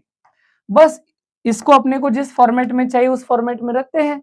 ये मेरे को x पे t चाहिए, ये वाला t चाहिए, तो इस वाले को आगे लिखता हूं, log to the base 10 of 80 is equal to minus k upon 2.303। जानबूझ के इसको 1 बाय इंटू टी लिखता हूं, इंटू टी, क्या फर्क पड़ रहा है, मल्टीप्लीकेशन में ही है, और ये प्लस वाला पीछे जाएगा, log to the base 10 of a naught. देखो ध्यान से, क्या मेरा इक्वेशन मैच हो गया, y के जगह पे y है, x के जगह पे x है, यानी ये क्या है मेरा m, यानी स्लोप निगेटिव में आया है, और ये तो अपना c होता है। सबसे इंपॉर्टेंट बात, जहां से सीईटी में क्वेश्चन आया है, अगर उन्होंने बोला कि log to the base 10 80 versus t का ग्राफ निकालना है तो स्लोप कितना आएगा, स्लोप आएगा माइनस के अपॉन 2.303। क्या करते हैं पता है, स्लोप के बदले में एक वैल्यू देते हैं, आपको के निकालना होता है, इसको उधर भेज दो। अगेन स्लोप निगेटिव आया तो log t वर्सेस t का ग्राफ डिसेंडिंग आएगा, दैट्स इट। स्लोप पॉजिटिव तो असेंडिंग, स्लोप तो निगेटिव डिसेंडिंग, है ना, ऐसे कुछ कहानी है। तीसरा वाला ग्राफ देखो, ये कितना आसान है, एक और बार देख लो, ग्राफ नंबर 3, ये वो लोग खुद बताएंगे। log टू द बेस 10 क्या बना रहे, log to the base 10 a naught versus 80 का ग्राफ बना, 80 वर्सेस किधर, टाइम के वर्सेस। क्या हिंट दिया है सर ने आपको, बस सर हमें एक ही ग्राफ आता है, y is equal to M x plus C. ये किस पे लाना है, y पे लाना है, ये किस पे लाना है, x पे लाना है, y is equal to M x plus C, है ना, इस हिसाब से सॉल्व करना है। अब ये आने के लिए वापस वही इक्वेशन लगाना पड़ेगा, k is equal to 2.303 upon t log to the base 10, इधर ले लो a नॉट अपन इधर ले लो 80, ऐसा करो। आपको ये पूरा का पूरा इधर चाहिए ना, तो इस t को और इसको भेज दो, k into T upon 2.303 is equal to log to the base 10 a naught upon 80। मिल गया रे, आंसर मिल गया। कैसे मिल गया, यही तो चाहिए था आपको, किधर, y पे चाहिए था। तो क्या करोगे आप, ऐसा करोगे, इसको इधर से लिखता हूं, log to the base 10 of a naught upon 80 is equal to, इसको क्या लिखता हूं, k अपॉन 2.303, t को अलग लिखता हूं, प्लस 0 लिख देता हूं, हो गया ना मैच। कैसे मैच हो गया सर, देखो y is equal to m, ये x प्लस सी हो गया ना। y को y पे लाओ, x को x पे लाओ, हो गया। अगर स्लोप पॉजिटिव आया तो असेंडिंग, खत्म बात।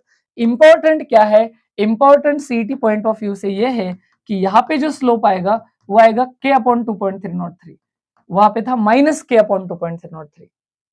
तो ये फर्क आपको ध्यान से आने चाहिए। तो असेंडिंग की वाई भी आपको समझ में आया रहेगा, है ना।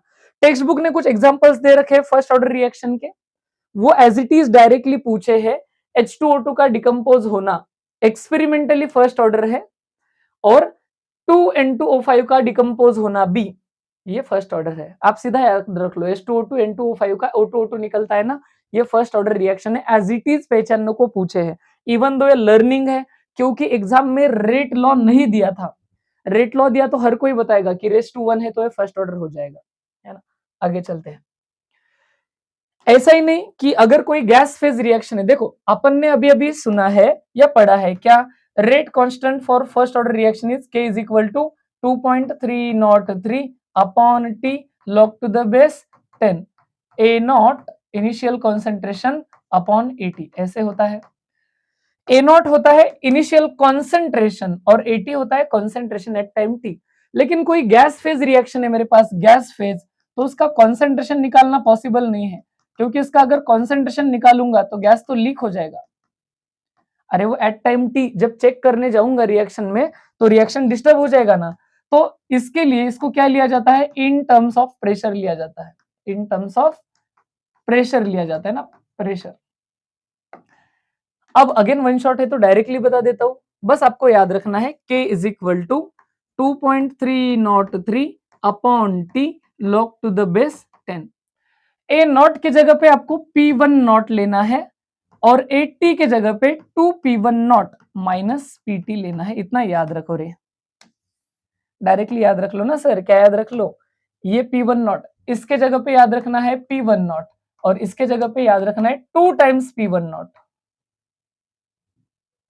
2 times P1 not minus P total, है ना, ये याद रखना है ना। समझो बात को, किसका मतलब क्या है, किसका मतलब क्या है, तो समझो बात को। ये जो P1 नॉट है वो इनिशियल प्रेशर है, जो आपके मीटर पे दिखेगा इनिशियल प्रेशर।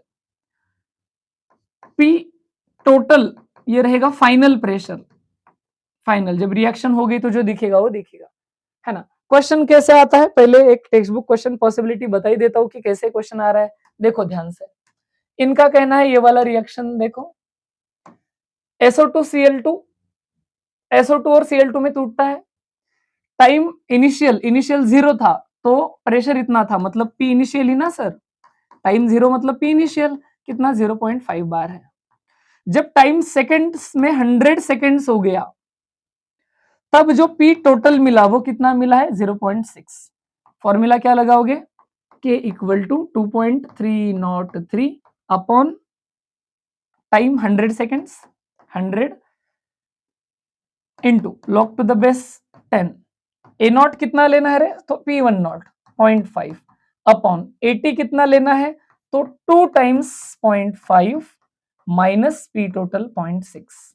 इसको सॉल्व करोगे तो ये हो जाएगा मेरे पास 2.303 upon 100 log to the base 10। इसको तो 0.5 को वैसे ही रखता हूं और इसको क्या करता हूं, इसको देखना ध्यान से, 0.5 का डबल किया तो 1, 1 माइनस कितना गया 0.6, माने कि सीधा सीधा 0.4। तो इसको 5/4 करके log 5 minus log 5 log a by B log 5 minus log 4 करके सॉल्व कर सकता हूँ। टेक्स्ट बुक का आंसर है वो आप लोग क्रॉस चेक कर लेना, अभी तो वन शॉट के हिसाब से मैं फास्ट बता रहा हूँ, है ना। तो इस तरह से सॉल्व करना है। मेरे को बस यहाँ पे ये बताना था कि P टोटल किसको लेना है, P1 किसको लेना है और अप्लाई कैसे करना है ना। चलते सीधा क्वेश्चन पॉसिबिलिटीज पे, PYQs कैसे आ रहे हैं। What is the half life of first order reaction if time required to decrease the concentration of reactant from इतना to इतना। मतलब क्या कह रहे, पता चल रहा है क्या, A0.4 से 80.1 होने को अगर x आवर्स लगते हैं तो हाफ लाइफ निकालो। सबको पता है half life period is equal to 0.693 upon K, मतलब मेरे को के चाहिए, के कहां से निकालूंगा, K is equal to 2.303 upon time कितना दिया है t एक्स आर्स दिया है, log to the base 10।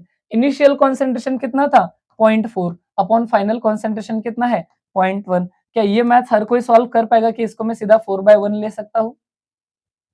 log a by b क्या होता है log to the base 10 of 4 minus log to the base 10 of 1। log 4 कितना लेते हैं सर? तो log 4 की वैल्यू बताओ मेरे को, 3 की जो है log 4 0.6 माइनस ये तो 0 हो गया, तो इस पूरे का आंसर मिला के आ गया 0.6। k is equal to 2.303 into 0.6 divided by x। k is equal to, इसको सैंत्रिक अठारशिला एक सेंधु 12 नहीं 13 13.8 बाय x लेके चलता हूँ सीधा straightforward. As it is K को यहाँ पे पुट करता हूं तो मेरे को फाइनल आंसर मिलेगा 0.693 अपॉन 13.8 डिवाइडेड बाय x। क्या ये भी सॉल्विंग आपको इजीली आ जाएगा? जो डिवाइड को डिवाइड कर रहा है ऊपर जाके मल्टीप्लाई करेगा, तो 0.693 अपॉन 13.8 इंटू एक्स। ध्यान से देखो रे, ध्यान से देखो, क्या ऐसे ही हो सकता है? क्या ये मेरे को पता चल रहा है कि अगर मैं इसको ऐसे लिख देता हूं, है ना, इसको ये मैंने गलत तो नहीं किया, गलत तो नहीं किया, 0.6 इंटू 2, अरे इसको 13 नहीं 1.3 हो जाएगा ना, वेरी सॉरी, 1.38 बाय एक्स हो जाएगा सर ये, है ना। तो ये कितना हो जाएगा 1.3 1.38, इधर भी 1.38 है ना, ऐसे हो जाएगा। तो ये तो आसान सी बात है, देखो सीईटी एग्जाम है ना, ज्यादा दिमाग लगाने की जरूरत नहीं होती, मैं सीधे बता सकता हूँ साय का साया साइन दूनी 12, मतलब बेसिकली ये x/2 ही हो गया। इसको सॉल्व करके देखो, ये 1/2 में जाएगा तो ये सीधा आंसर मेरे को x/2 r मिल जाएगा। कैलकुलेशन सही से करना है, पहले टीएफ का फॉर्मूला फिर के निकाल के पुट कर दिया, आ गया। What is the numerical value of rate constant for first order reaction that is 20% completed in 10 minutes. याद रखना, ये मैंने अभी अभी आपको रिवीजन में नहीं बताया था, अगर आपको परसेंटेज में दे तो ए नॉट कभी भी कितना लेना है 100% ही लेना है, 100% लेना है, 100। 20% कंप्लीट हो गया है, इसका मतलब 80 कितना बचा 80, तो 100 स्टार्टिंग में था उसमें से 20% कंप्लीट हो गया तो बचा कितना 80, 80 है ना, 80 बच गया। फॉर्मूला क्या होता है k is equal to 2.303 upon time कितना बोला है रे अपने को 10 मिनट्स, लॉग to the base 10, A naught कितना लेना है 100 अपॉन 80 कितना लेना है 80। इसको सॉल्व करो, इससे ये गया log to the base 10, 10 upon 8 अगर तो log a बाई बी होता है ना, तो log to the base 10 of 10 minus log to the base 10 of 8। इसको अगर मैं सॉल्व करूं तो log 10 1 और ये होता है 0.8 का 90। इसका आंसर मिलेगा मेरे को। अब ये log देखो मैंने आयनिक इक्विलिब्रियम में पढ़ा रखा है, कैसे सॉल्व करना है क्या करना है वहां पे देख लेना, है ना। 0.1 इस पूरे का आंसर मिला 0.1, ये 10 ऊपर गया k इज इक्वल टू, है ना, इसका आंसर 0.1 मिला ना, 2.303 इंटू 10 टू द पावर -1 लिखोगे 0.1 को, और ये 10 ऊपर गया तो 10 टू द पावर -2 हो जाएगा। -2 यानी कौन सा करेक्ट है, ये वाला 0.0223। देखो ध्यान से, आ गया कि नहीं, आ गया कि नहीं, ओके गुड। अच्छा ये देखो स्लोप पे क्वेश्चन आया है सीईटी 2025 में, ये इंटरेस्टिंग क्वेश्चन है, जरा ध्यान से देखना है ना, क्वेश्चन कैसे बोला है अपने को। ये बोल रहे हैं कि the slope of graph log to the base 10 80 versus t उतना दिया है। क्या अपन ने अभी अभी सॉल्व करा है, चाहो तो मैं इधर ही आपको सॉल्व करके दिखाता हूँ। आप एग्जाम में गए, आपको ये लर्न था k is equal to 2.303 log to the base 10, है ना, a नॉट अपॉन 80, ये आपको याद था। आपको जो बनाना है वो log टू द बेस 10 80 बनाना है, इसको रीअरेंज किया आपने तो 80 इधर गया, kt अपॉन 2.303 equal to log to the base 10 of a naught by 80 बचा। फिर आपने इसको भी सॉल्व कर लिया तो मिला log to the base 10 of a naught minus log to the base 10 of 80, ऐसे मिल गया। अब आपने क्या कर दिया, इस माइनस वाले को इधर भेज दिया, प्लस हो गया, और ये प्लस वाला इधर भेज दिया तो माइनस हो गया। फाइनल आंसर क्या मिला रे आपको, log to the base 10 of 80 is equal to, ये प्लस वाला इधर जाके माइनस हो गया, उसको पहले लिखता हूं k upon 2.303 t log to the base 10 और plus log to the base 10 of a naught, है ना, ऐसे था। क्या अपना इक्वेशन मैच कर गया? अभी अभी मैंने पढ़ाया था y is equal to M x plus C, ये y पे लेना था और ये कहां पे लेना था x पे।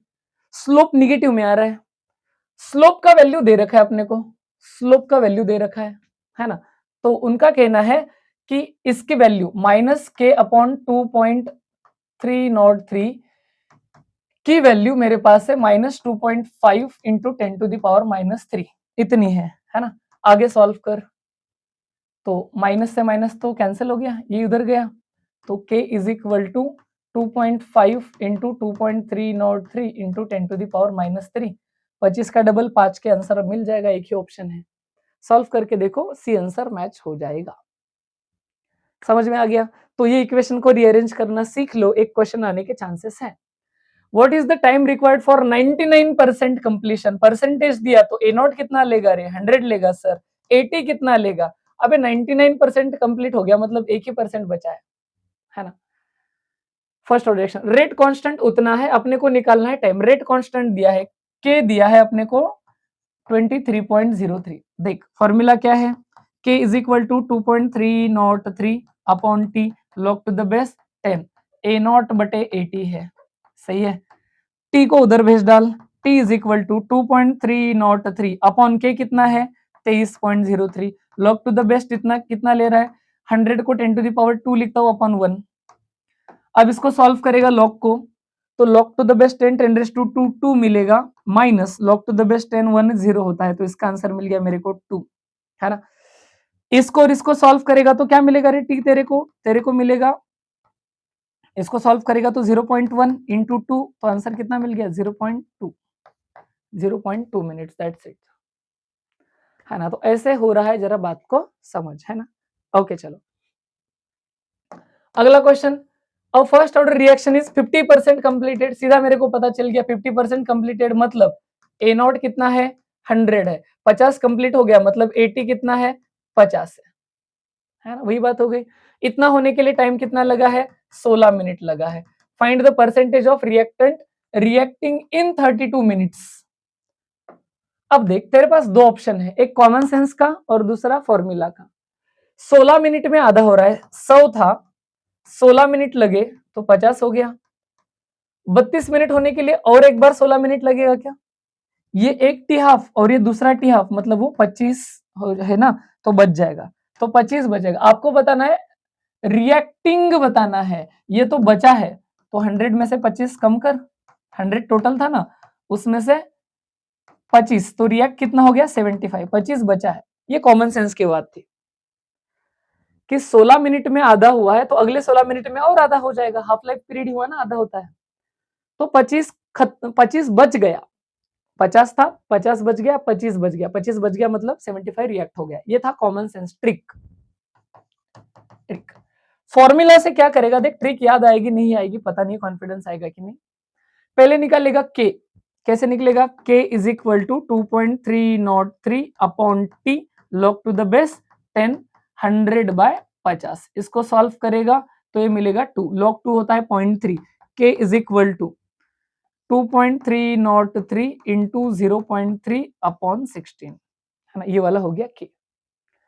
अब तेरे को अगली बार निकालना है परसेंटेज रिएक्टेंट मतलब 80 निकालना है, तो तू वापस क्या एक और बार फॉर्मूला लगाएगा, k इज इक्वल टू, इसको चाहो तो सॉल्व कर, सॉल्व कैसे कर, ये हो जाएगा 3 3 9, 3 2 6, 6.9 अपॉन 16, 12, ओके ये पॉइंट में जाएगा, इसको एज इट इज रखता हूँ जानबूझ के।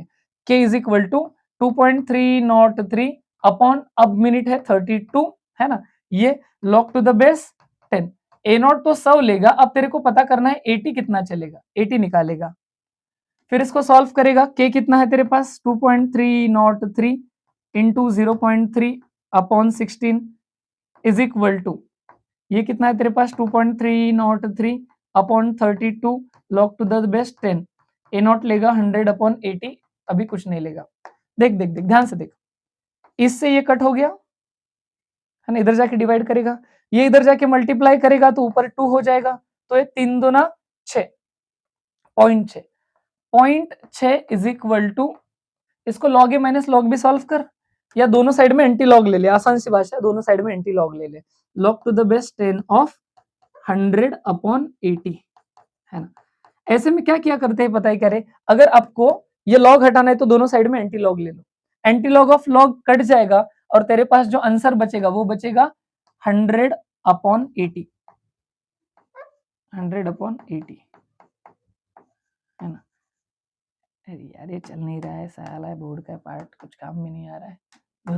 ओके, ये 100 कितना बचेगा रे, 80 बचेगा, है ना, 80 बचेगा। प्यार से लेना पड़ रहा है भाई साहब, चल नहीं रहा है।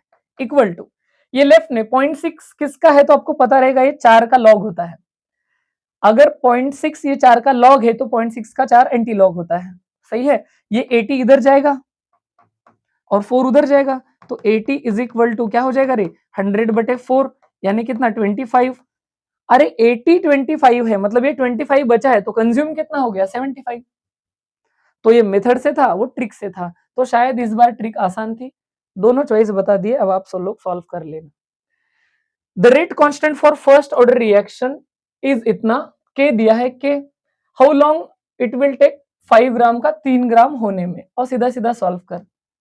K is equal to 2.303 upon T log to the base 10, initial concentration upon concentration at time T.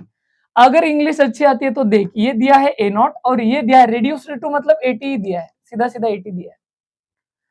T इधर रख, टी के लिए सॉल्व कर, कितना हो जाएगा 2.303 अपॉन ये कितना दिया है 1.15 into 10 to the power -3 log to the base 10 5/3। Log को सॉल्व कर, लॉग 5 माइनस लॉग 3 हो जाएगा। लॉग 5 तेरे पास होता है लॉग 5 0.7 माइनस लॉग 3 होता है 0.48। इसको सॉल्व करेगा तो ये मिलेगा 48567। ओके, 0.22 इसका आंसर मिल गया 0.22। इसको सॉल्व करेगा, t is equal to 2.303 multiplied by 0.22 divided by 1.15 into 10 to the power -3। ये 10 टू द पावर -3 ऊपर गया, +3 हो गया। चल पॉज करके सॉल्व कर ले, कितना आ रहा है रे, t इज इक्वल टू, है ना, t इज इक्वल टू, लगा सॉल्विंग लगा, क्या ही है इसमें, है ना।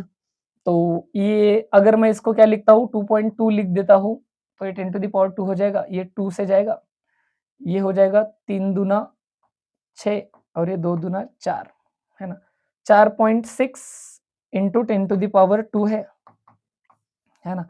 तो ये तो 460 के आसपास वाला जो ऑप्शन है, 460 के आसपास वाला, 444 सेकेंड्स, है ना। एक बार सॉल्व करके देख लेना, मैं इसको सॉल्व नहीं कर रहा अभी, मतलब प्रिसाइज सॉल्व नहीं कर रहा हूँ। आप लोग पॉज करो, मस्त आराम से सॉल्व करो, कि डी मैच होता है मेरे को बता देना, है ना। चलो ओके, अब देखना अगला क्वेश्चन का पॉसिबिलिटी कैसे दे रहा है। The half life values for 2 different first order reaction, A का हाफ लाइफ 75 है और बी का जो 2.5 आ रहा है, तो what is the ratio of rate a upon rate b upon rate a. देख, हाफ लाइफ को अपन के से रिलेट करते हैं, हाफ लाइफ को के से। पहले तो रेट क्या होता है वैसे, रेट इज इक्वल टू, है ना, the ratio of rate constant, sorry rate constant को ही R1 RB बोला है। देख, इक्वेशन होता है t half is equal to, अब इन्होंने रेट कांस्टेंट को बोला है R, तो मैं ऐसे लिखता हूं 0.693 अपॉन R, सही है ना। अब अगर ये बात ए की हो रही है तो आर ए लिखता हूं, और अगर वही टी हाफ ऑफ बी की बात हो रही है तो मैं लिखता हूं 0.693 अपॉन आर ऑफ बी। देखो उन्होंने खुद से रेट कांस्टेंट को आर बोला, इसलिए अपन को कंफ्यूज नहीं होना है।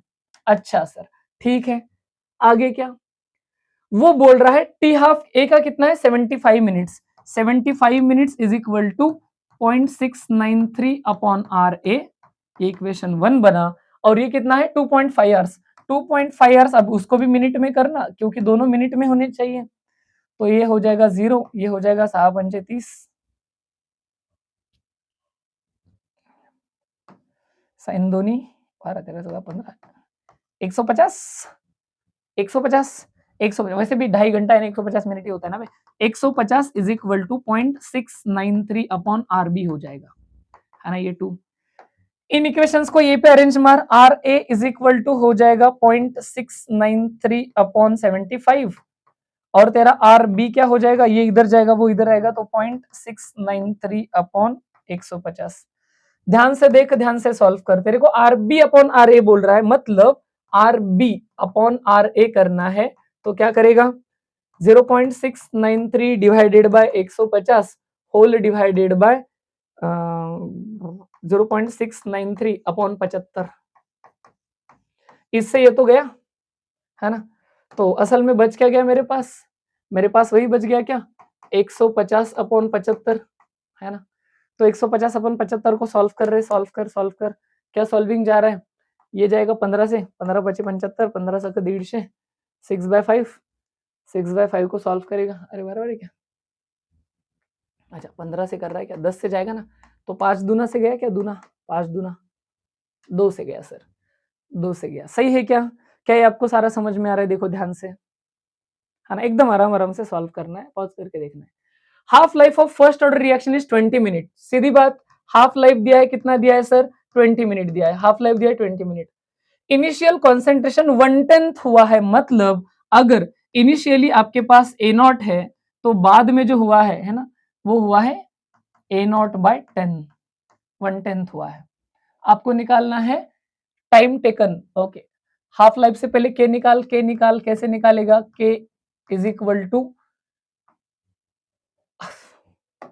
0.693 अपॉन टी हाफ 20 मिनट्स। ये क्या आ गया तेरे पास? सही है क्या? बिल्कुल सही है रे। कैसे है देखना, अपने पास टी हाफ होता है 693 अपॉन टी हाफ, तो टी हाफ इधर गया तो के इधर जाएगा, है ना? ऐसे कुछ तो उस तरह से अपॉन के होता है ना, वाइस वर्सा। अब रीअरेंज कर ले, ओके। अब ए नॉट ये दिया है 80, ये दिया है, टाइम निकालना है, तो के का इक्वेशन था k is equal to 2.303 upon T log to the base 10। ये था मेरे पास ए नॉट और ये था मेरे पास 80।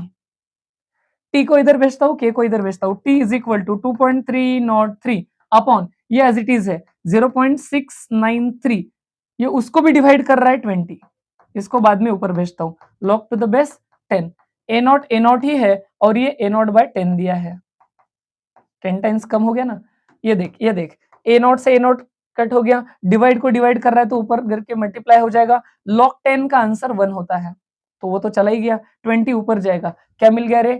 टी इज इक्वल टू, ध्यान से देख, 2.303 अपॉन 0.693 इंटू ये 20 चला गया ऊपर, बराबर है। इसको सॉल्व करेगा तो ये किससे जाएगा? टी इक्वल टू इसको 6.7 इंटू 10 टू द पावर -1 करता हूँ और 7 मान लेता हूँ, और -1 क्यों करो इसको? 23 7 21 3 इंटू 20, तो 20 60 के आसपास जो ऑप्शन है वो मेरा करेक्ट जाएगा। मैंने रफ सॉल्व किया है, आप लोग प्रिसाइज सॉल्व कर लेना, आपको आंसर मिल जाएगा 66 के अराउंड, है ना?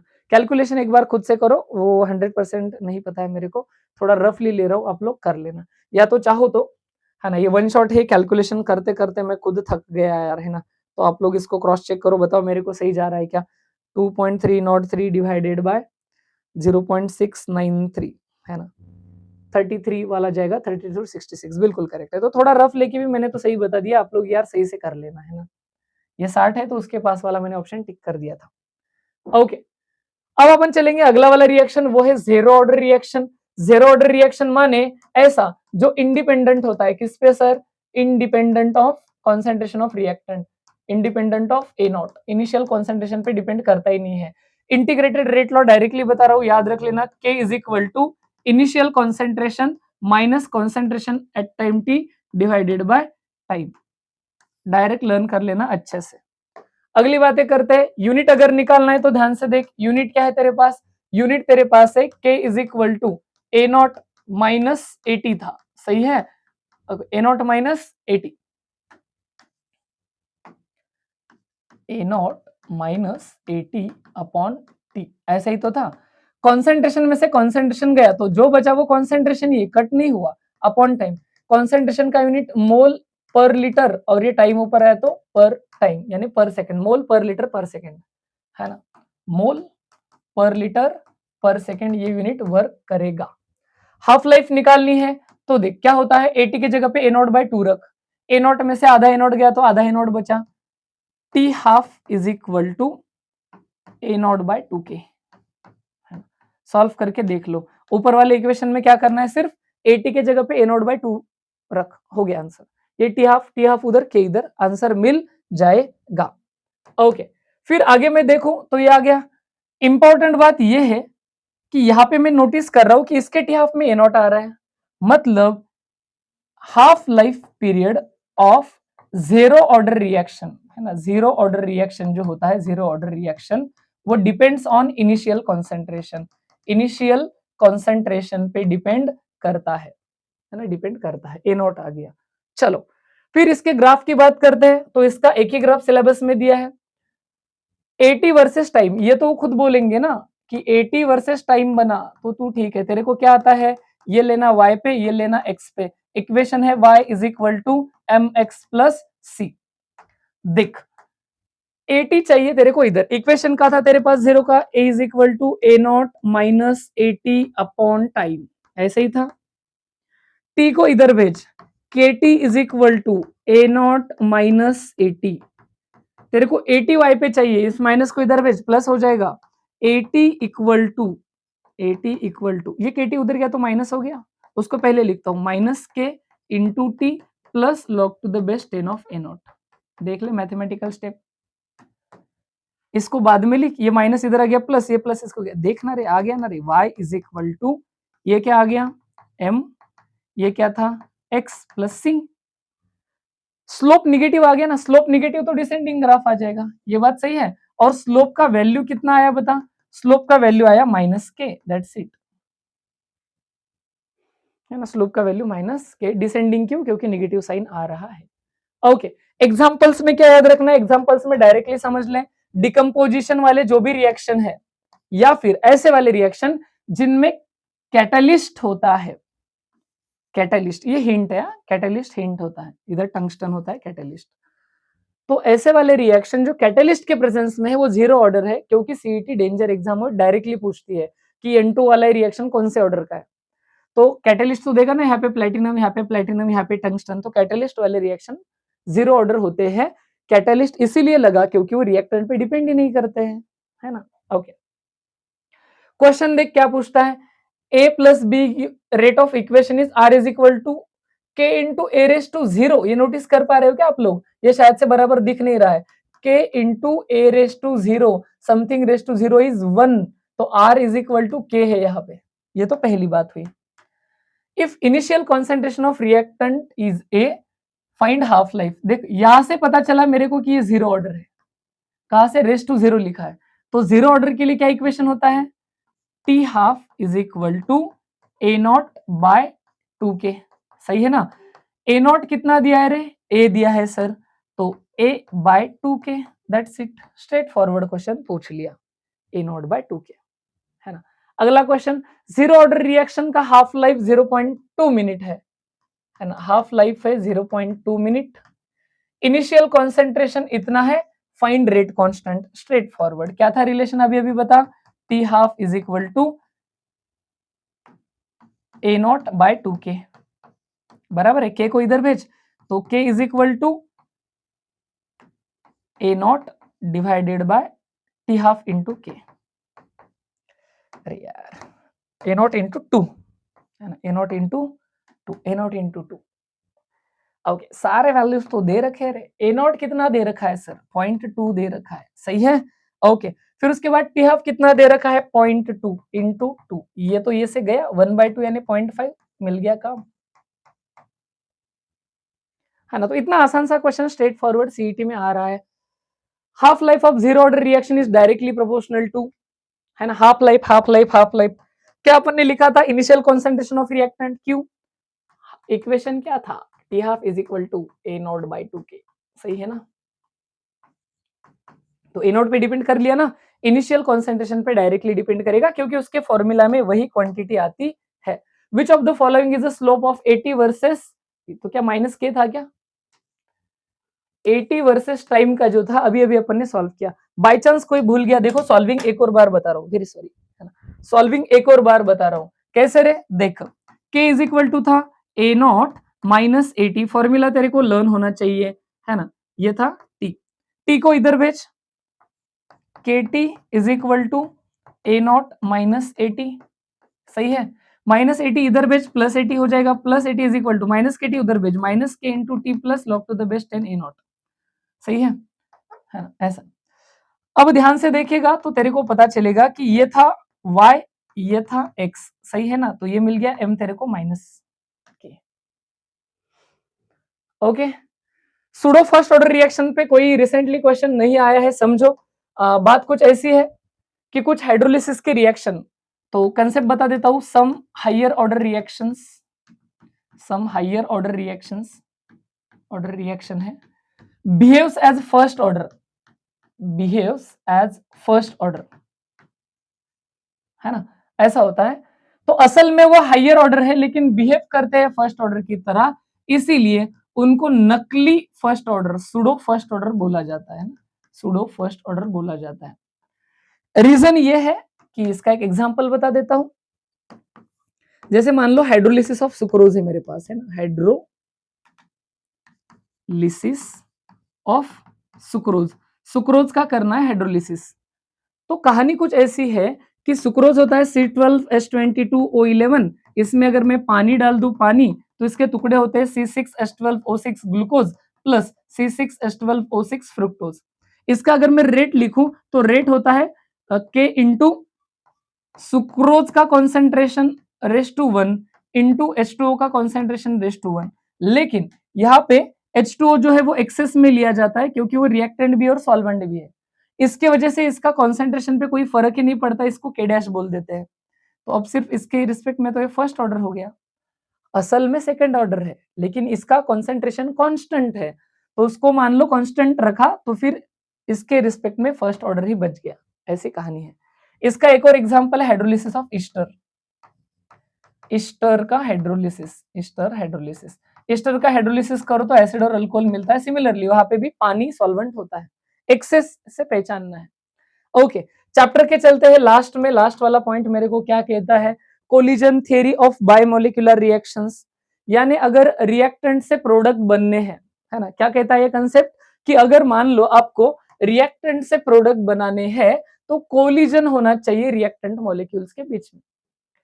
एक रिएक्टेंट ए बीकर में है, दूसरा रिएक्टेंट बी बीकर में है और वेट कर रहे हो तो रिएक्शन नहीं होगा। कंडीशन है कि इन दोनों को आपको एक ही बीकर में रखना होगा, तभी जाके रिएक्शन होगी। मतलब एक बीकर में रखोगे तो उनके कोलिजन हो जाएंगे। अच्छा, अब कोलिजन में एक शब्द होता है कि जब ए और बी ये दोनों रिएक्टेंट ये एक दूसरे के ऊपर कोलाइड कर रहे हैं तो वो कोलिजन से एनर्जी निकलेगा, है ना। वो एनर्जी कुछ मिनिमम अमाउंट ऑफ एनर्जी के बराबर होनी चाहिए जिससे मॉलिक्यूल के पुराने बॉन्ड टूट जाए और नए बॉन्ड बने, उसको बोला जाता है एनर्जी ऑफ एक्टिवेशन। तो कोलिजन इतने इफेक्टिव होने चाहिए कि एनर्जी ऑफ एक्टिवेशन मिले, है ना। ओके, तो इधर ऐसे बोल देता हूं कि कोलिजन जो होने चाहिए वो कैसे होने चाहिए, इफेक्टिव, कोलिजन इफेक्टिव होने चाहिए, इतना शॉर्टकट बोल के छोड़ रहा हूं, इफेक्टिव होने चाहिए। अगली बात, ओरिएंटेशन ऑफ मॉलिक्यूल्स, तो आपको बता दूं ये तो एकदम बच्चों जैसा कंसेप्ट है। इनका कहना है कि मान लो ए बी में बॉन्ड था, इसमें आपने अगर सी मिलाया और आगे चल के अगर बनना क्या है, ए प्लस बी सी, ऐसे बनने वाला है। मतलब क्या हो रहा है, ए बी का बॉन्ड टूट रहा है और बी और सी में बन रहा है। तो इनका कहना है कि ए बी ऐसा है और सी मान लो इधर से कोलाइड हो रहा है, ए और सी ऐसा कोलिजन है, तो ये कोलिजन वेस्ट है क्योंकि ए का सी पे टकराने से कोई फायदा ही नहीं है, बी और सी का टकराने से बॉन्ड बनने वाला है, तो ये रॉन्ग ओरिएंटेशन हुआ। आप क्या करो, ए और बी को जो है वो सी ऐसे, ये रैंडम होता है वैसे अपने हाथ में नहीं है, तो ये वैलिड है क्योंकि इनमें बॉन्ड बनने वाला था। ये वाला वैलिड कोलिजन है, ये वाला वेस्ट कोलिजन है, कुछ काम का नहीं है। तो ओरिएंटेशन ऑफ मॉलिक्यूल जो होना चाहिए, ओरिएंटेशन वो कैसा होना चाहिए, प्रॉपर होना चाहिए। जिनमें बॉन्ड बन रहा है वो पास पास आने चाहिए, जिनमें बॉन्ड नहीं बन रहा है उसका कोई फायदा नहीं। ओके, अब यहाँ पे एक छोटा सा कंसेप्ट है, बात को समझो। ये थ्योरी क्या कहता है कि देखो, इधर था मेरे पास रिएक्टेंट, उसका कुछ देर बाद प्रोडक्ट बनना है, इधर थी मान लो एनर्जी, जैसे मैं ऊपर जा रहा हूं एनर्जी बढ़ रही, रिएक्टेंट की कुछ ना कुछ एनर्जी थी, प्रोडक्ट की कुछ ना कुछ एनर्जी होगी बनने के बाद। अब इनका कहना है ये दो अगर रिएक्टेंट है, ये एक दूसरे को टकराएंगे तो इनकी पोटेंशियल एनर्जी जो है वो काइनेटिक में कन्वर्ट हो जाएगी और इनकी एनर्जी बढ़ेगी। अब ऐसा होता है कि एनर्जी का एक बैरियर होता है, अगर ये रिएक्टेंट कोलाइड होने से उतने एनर्जी तक चले गए तभी जाके वो प्रोडक्ट में कन्वर्ट हो जाएंगे। अगर मान लो इनका कोलिजन हुआ लेकिन एनर्जी इतनी हुई तो ये वापस रिएक्टेंट बनेंगे, इतनी हुई तो वापस रिएक्टेंट बनेंगे। है ना, तो इतना उसको एनर्जी को जाना पड़ेगा। तो यहां से लेके यहां तक ये जो एनर्जी है इसको बोला जाता है एक्टिवेशन एनर्जी। ये इतनी एनर्जी रिएक्टेंट को प्रोडक्ट में कन्वर्ट होने के लिए जो इतना मिनिमम अमाउंट ऑफ एनर्जी चाहिए तभी पुराने बॉन्ड टूटेंगे और नए बॉन्ड बनेंगे, उसको बोला जाता है एक्टिवेशन एनर्जी।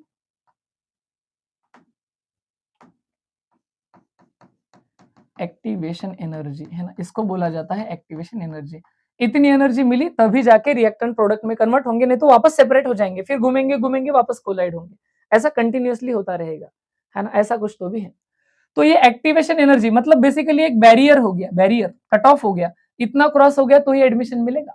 तो इसको पोटेंशियल एनर्जी बैरियर बोला जाता है ना, पोटेंशियल एनर्जी बैरियर बोला जाता है उसी एक्टिवेशन एनर्जी को। उतना मिला तो ही प्रोडक्ट बनेगा। यहां से एक चीज याद रखनी है, तो इन्होंने एक्सपेरिमेंटली बताया है कि कैसे ये होता है। तो फ्रैक्शन ऑफ मॉलिक्यूल्स अगर आपको निकालने हैं, fraction of molecules having energy equal to E A, मतलब activation energy qualifying cut off इनके पास अवेलेबल है जो प्रोडक्ट में कन्वर्ट हो सकते हैं, वो निकालने के लिए फॉर्मूला है F is equal to e raise to minus E a divided by are t. इसका डायरेक्ट सॉल्यूशन हमारे मतलब इस पे न्यूमेरिकल तो नहीं आएगा सीईटी में, लेकिन ये पूछ सकता है कि फ्रैक्शन ऑफ मॉलिक्यूल्स का फॉर्मूला क्या है, तो e raise to minus E A by are T. इसको सॉल्व करने के लिए लॉग लिया जाता है, लैन। तो ऐसा होता है कि ln of e raise to x solve किया तो एक्स आता है, तो फिर आगे सॉल्व करना, इस पे सॉल्विंग नहीं है। ओके, फिर आता है मेरे पास, अपन ने बोला था ना rate of reaction and factors, तो लास्ट वाला चैप्टर का पॉइंट आ गया रे, factors affecting rate of reaction. पहला फैक्टर है टेम्परेचर। क्या आप लोग कॉमन सेंस से बता पाओगे कि रेट ऑफ रिएक्शन टेम्परेचर के साथ बढ़ता है, जैसे टेम्परेचर बढ़ा वैसे रेट ऑफ रिएक्शन भी बढ़ेगा, तो बिल्कुल करेक्ट है। तो टेम्परेचर से ये बात एक्सपेरिमेंटली इक्वेशन के फॉर्म में बताई अरेनियस ने, rate constant k is equal to a into e raise to minus E A upon are t, इससे बताया है। क्या मतलब है सर? के का मतलब है रेट कांस्टेंट, रेट कांस्टेंट।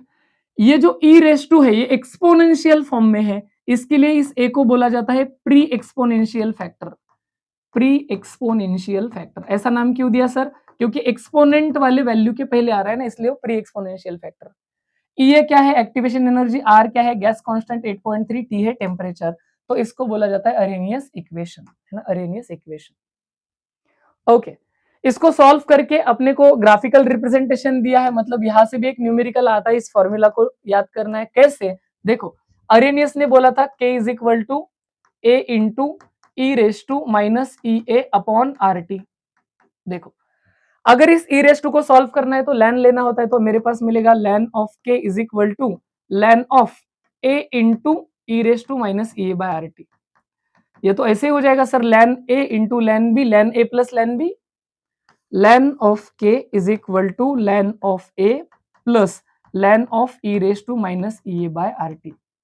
अगर आपको पता है ऐसा कि क्या ln of e raised to x का आंसर होता है x, है ना, ऐसे अगर आपको पता है तो वहां से समझ जाओ ln of k equal to ln of a plus ln तो कट जाएगा ना अभी, सॉरी, है ना, ln तो कट जाएगा, क्या बचेगा? माइनस, ये पूरा नीचे आ जाएगा, माइनस ई ए अपॉन आर टी, ऐसे सॉल्व हो जाएगा।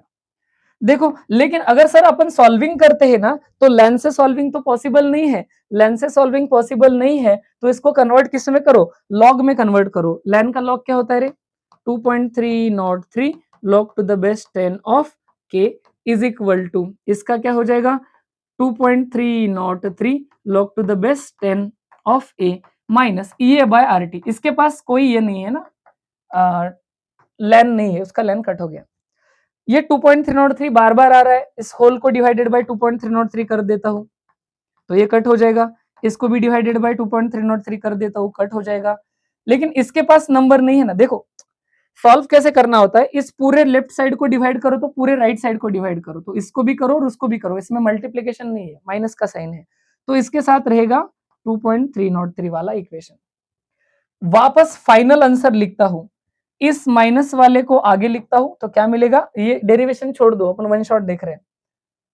ये मिलेगा log to the base 10 of k equal to सीधे इसको तो ऐसे रखता हूँ, 10 to the log to the base 10 of a minus E A upon 2.303 R T, है ना। तो ये मिल गया आपको इक्वेशन, ये सीधा इक्वेशन है, मैंने सॉल्विंग ऐसे ही सिखाया आपको, ये आपको आना जरूरी नहीं था, आप यहाँ से डायरेक्टली याद रख लो, ये इंपॉर्टेंट है, वेरी इंपॉर्टेंट है।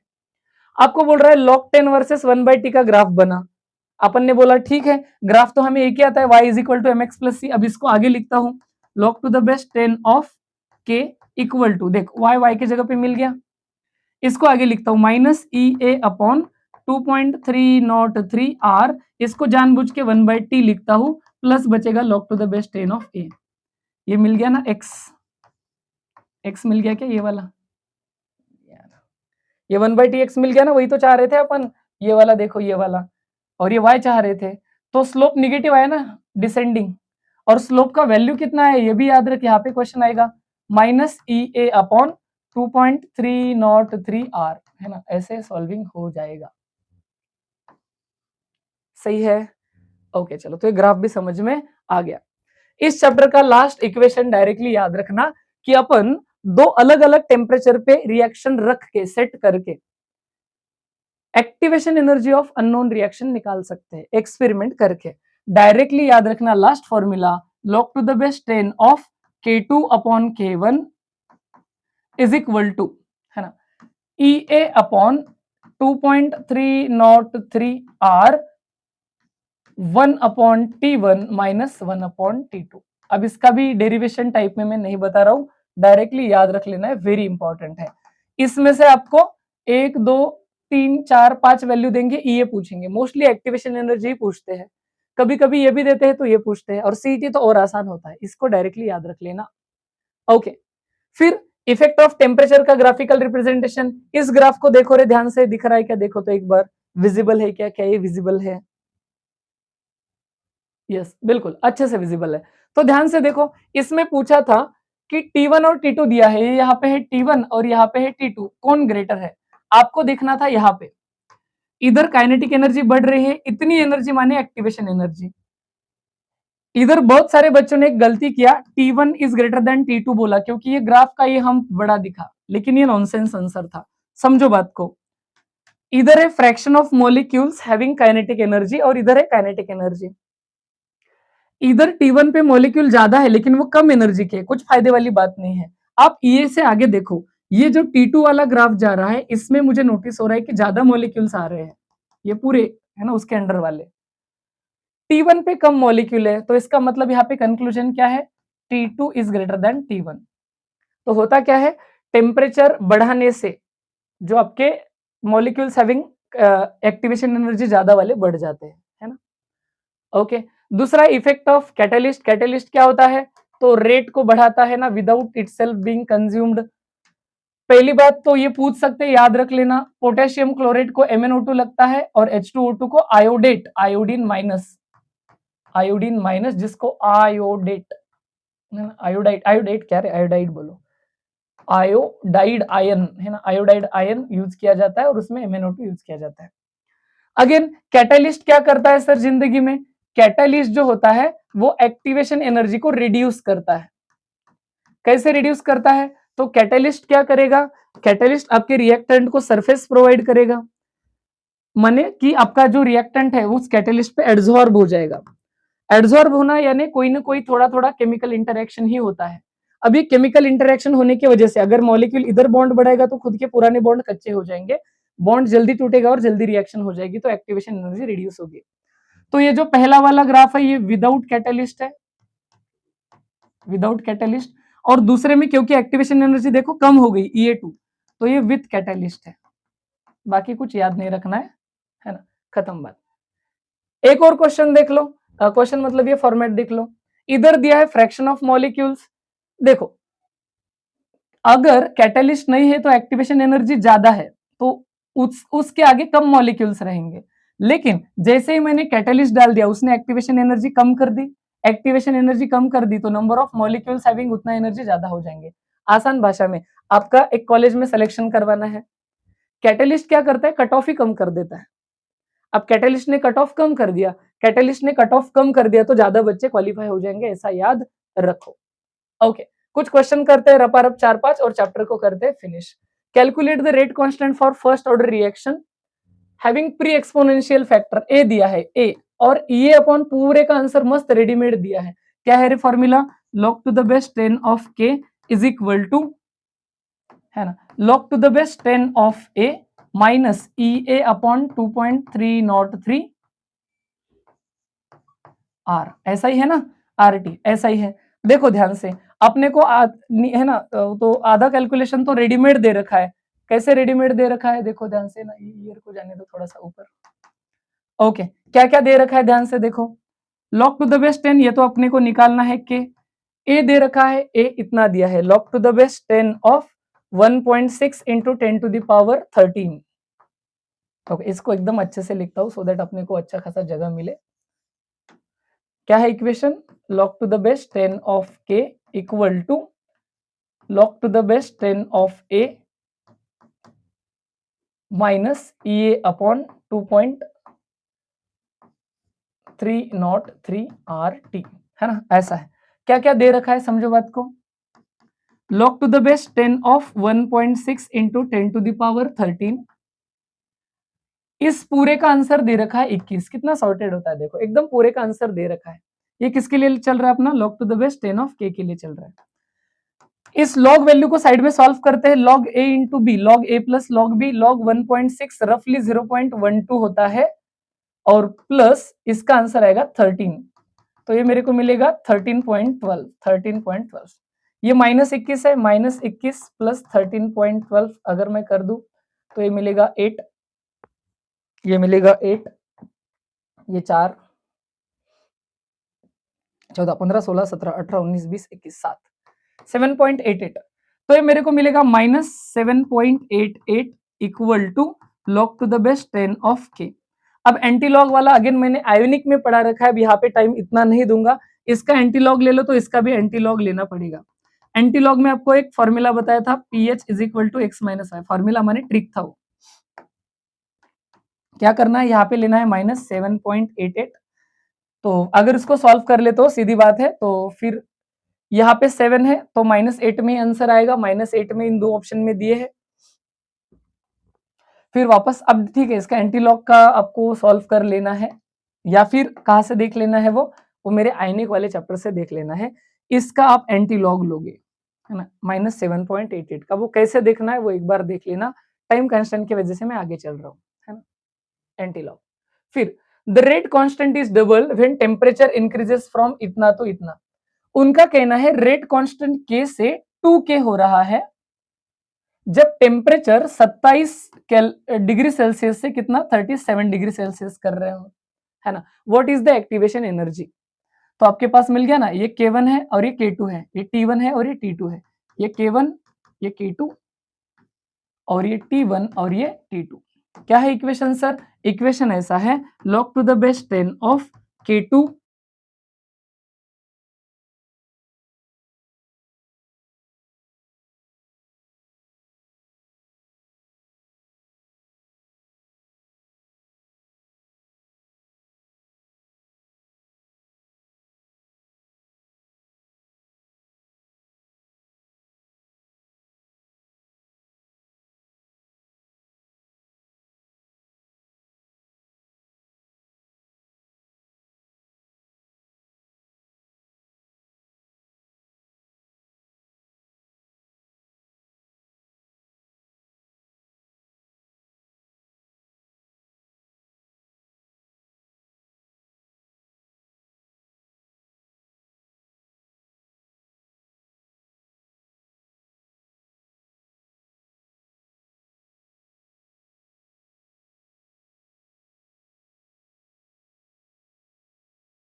ये डरना नहीं है। The rate constant for first order reaction is इतना, है ना, 300 केल्विन पे, और इतना एट इट। यहाँ पे एक बड़ी मिस्टेक लोग करते हैं, स्टूडेंट एक बड़ी मिस्टेक करते हैं, पहले वाले को K1 T1 लेते हैं, दूसरे वाले को K2 T2। ये गलती नहीं करनी है।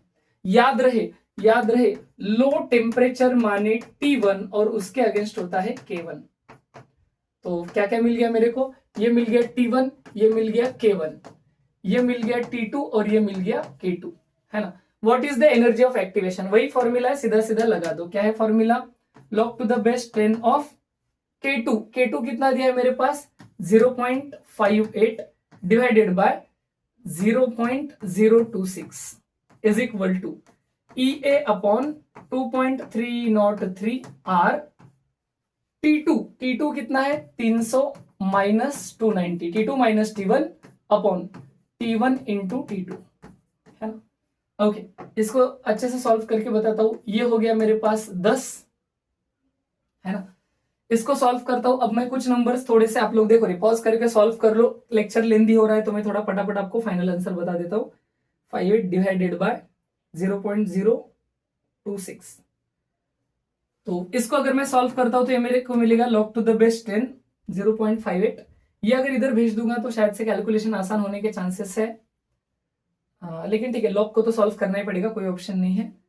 तो 0.58 डिवाइडेड बाय 0.026, तो ये मेरे को मिल रहा है कुछ 22.30 इक्वल टू, यहां पे लेता हूं EA अपॉन 2.303, इसको 8.3 इंटू, ये 10 है तो 10 से तो इधर ही कट कर सकता था, एक 0 और ये 10 गया, तो ये क्या बचेगा मेरे पास, देखो 8.3 इंटू 300 इंटू 29, है ना, ऐसा कुछ है। अब लॉग अगर मुझे 22 निकालना है तो मैं क्या लिखूंगा, log to the base 10 of 2.2 into 10 to the power 1, तो ये हो जाएगा 1 प्लस 2.2 का होता है 0.4 वगैरह, तो ये 1.4 मिलेगा, तो ये रफली मिलेगा 1.4 इंटू, ये सारा इधर भेज देता हूँ, 2.3 into 8.3 into 300 into 29 is equal to activation energy, है ना। सॉल्व करो, 1.4 multiplied by 2.3 multiplied by 8.3 multiplied by 300 multiplied by 29, है ना। तो ये जो आंसर मिल रहा है मुझे एक्टिवेशन एनर्जी का, वो रफली कुछ 232.516.2, ये जूल्स में है, क्योंकि टेम्परेचर अपन ने जूल पर केल्विन वाला लिया है, सॉरी 8.3 ये जो है ना आर का वैल्यू है जूल पर केल्विन वाला, तो इसका नियरेस्ट क्या जाता है, देखो 23, है ना। 232 के आसपास कौन है, 232 के आसपास, 232 के आसपास ये वाला 224 वाला जाएगा, क्रॉस चेक कर लेना, है ना। ओके, अगेन मैंने रफ कैलकुलेशन करे इसलिए ऐसा है। Which of the following is true for the reaction as per collision theory. Collision theory, every collision between reactant leads to chemical reaction, जरूरी नहीं है वो इफेक्टिव होने चाहिए, पोटेंशियल एनर्जी बैरियर होना चाहिए। गैस पर रिएक्शन में कोलिजन बहुत कम होते हैं, नहीं ऐसा जरूरी नहीं है। It may be expected that rate of reaction is equal to rate of collision, ये बोल सकते हैं। कोलिजन ही हुए नहीं तो रिएक्शन जाएगी ही नहीं, कोलिजन होना तो प्रायोरिटी है, तो ये वाला चलेगा, ये वाला भी रॉन्ग हो जाएगा, है ना। प्रॉपर डू नॉट नीड, अरे प्रॉपर ओरिएंटेशन चाहिए मेरे पास, है ना। Okay, in the Arrhenius plot log to the best 10 of K versus 1/T, intercept कहां पे जा रहा है, देखो इंटरसेप्ट पूछ लिया भाई, इंटरसेप्ट ये कभी नहीं पूछा था, ये पूछ लिया, ये क्वेश्चन 2024 में आया है। क्या है अरेनियस का प्लॉट, अरेनियस का प्लॉट है log to the base 10 of K is equal to, ये मेरे पास है ना, a into e raise to solve करके देखो, अब एक टाइम पे सॉल्व करना है तो क्या करोगे, k is equal to a raise to E A upon are T, ऐसा ही तो है अपना वाला इक्वेशन। तो इसको लैन लॉग से सॉल्व करेंगे तो ये मिलेगा log to the base 10 of a minus E A upon, अभी लॉग में कर रहा हूं ना, तो 2.303 आर, ऐसे था, है ना, आर टी, ऐसे था ये इक्वेशन। 1/T है तो इसको 1/T लिख दिया, इसको सही से लिखना है तो लॉग के तो ठीक है, ये लॉग के वैसे के वैसा है, इस प्लस वाले को पीछे लिखता हूं, इस माइनस वाले को आगे लिखता हूं, तो क्या मिलेगा मेरे पास, log to the base 10 of K equal to minus E A upon 2.303 R into 1/T plus log to the base 10 of A। देखो यहाँ पे इक्वेशन होता है y is equal to M x plus c, और ये c होता है intercept. तो log to the base 10 of a है आपका इंटरसेप्ट। स्लोप पूछा होता तो ये है, इंटरसेप्ट यानी वो c होता है constant, log to the base 10 of a। तो ये वाला क्वेश्चन भी आ चुका है। What is the value of slope of log to the base 10 of k versus 1/t। हाँ, ये अभी अभी पता चलेगा। अब स्लोप अभी पूछा है, देखो अगले सेट में है ना, स्लोप पूछा है, तो स्लोप क्या जाएगा फिर, स्लोप ये जाएगा माइनस ई अपॉन 2.303r, माइनस ई अपॉन 2.303r। ये सेम टू सेम इक्वेशन वापस आ गया है। तो यहाँ पे केमिकल काइनेटिक्स के सारे क्वेश्चन पॉसिबिलिटीज हो जाते हैं खत्म। ऑल क्वेश्चन पॉसिबिलिटीज है ना, सारे क्वेश्चन पॉसिबिलिटीज खत्म है। अच्छे से अपन ने इस चैप्टर को करने की कोशिश करी है। कुछ कैलकुलेशन वाला पार्ट स्लाइट फास्ट किया है क्योंकि टाइम रिस्ट्रिक्शन है, वो आप लोग पॉज करके सॉल्व किया करो, है ना, खुद से सॉल्व करना है, ऐसे ही मतलब है ना कन्विंस नहीं हो जाना है ना। और इसी को लेके एक लाइन अंदाज मेरे को अच्छा लगा, आपको बता देता हूं। देखो, आपने को हर बार मोटिवेशन मिले, मोटिवेट कोई करता रहे, कोई कंटिन्यूअसली बोले पढ़ाई करो, ये करो, वो करो, ऐसा जरूरी नहीं, वो अंदर से होना चाहिए।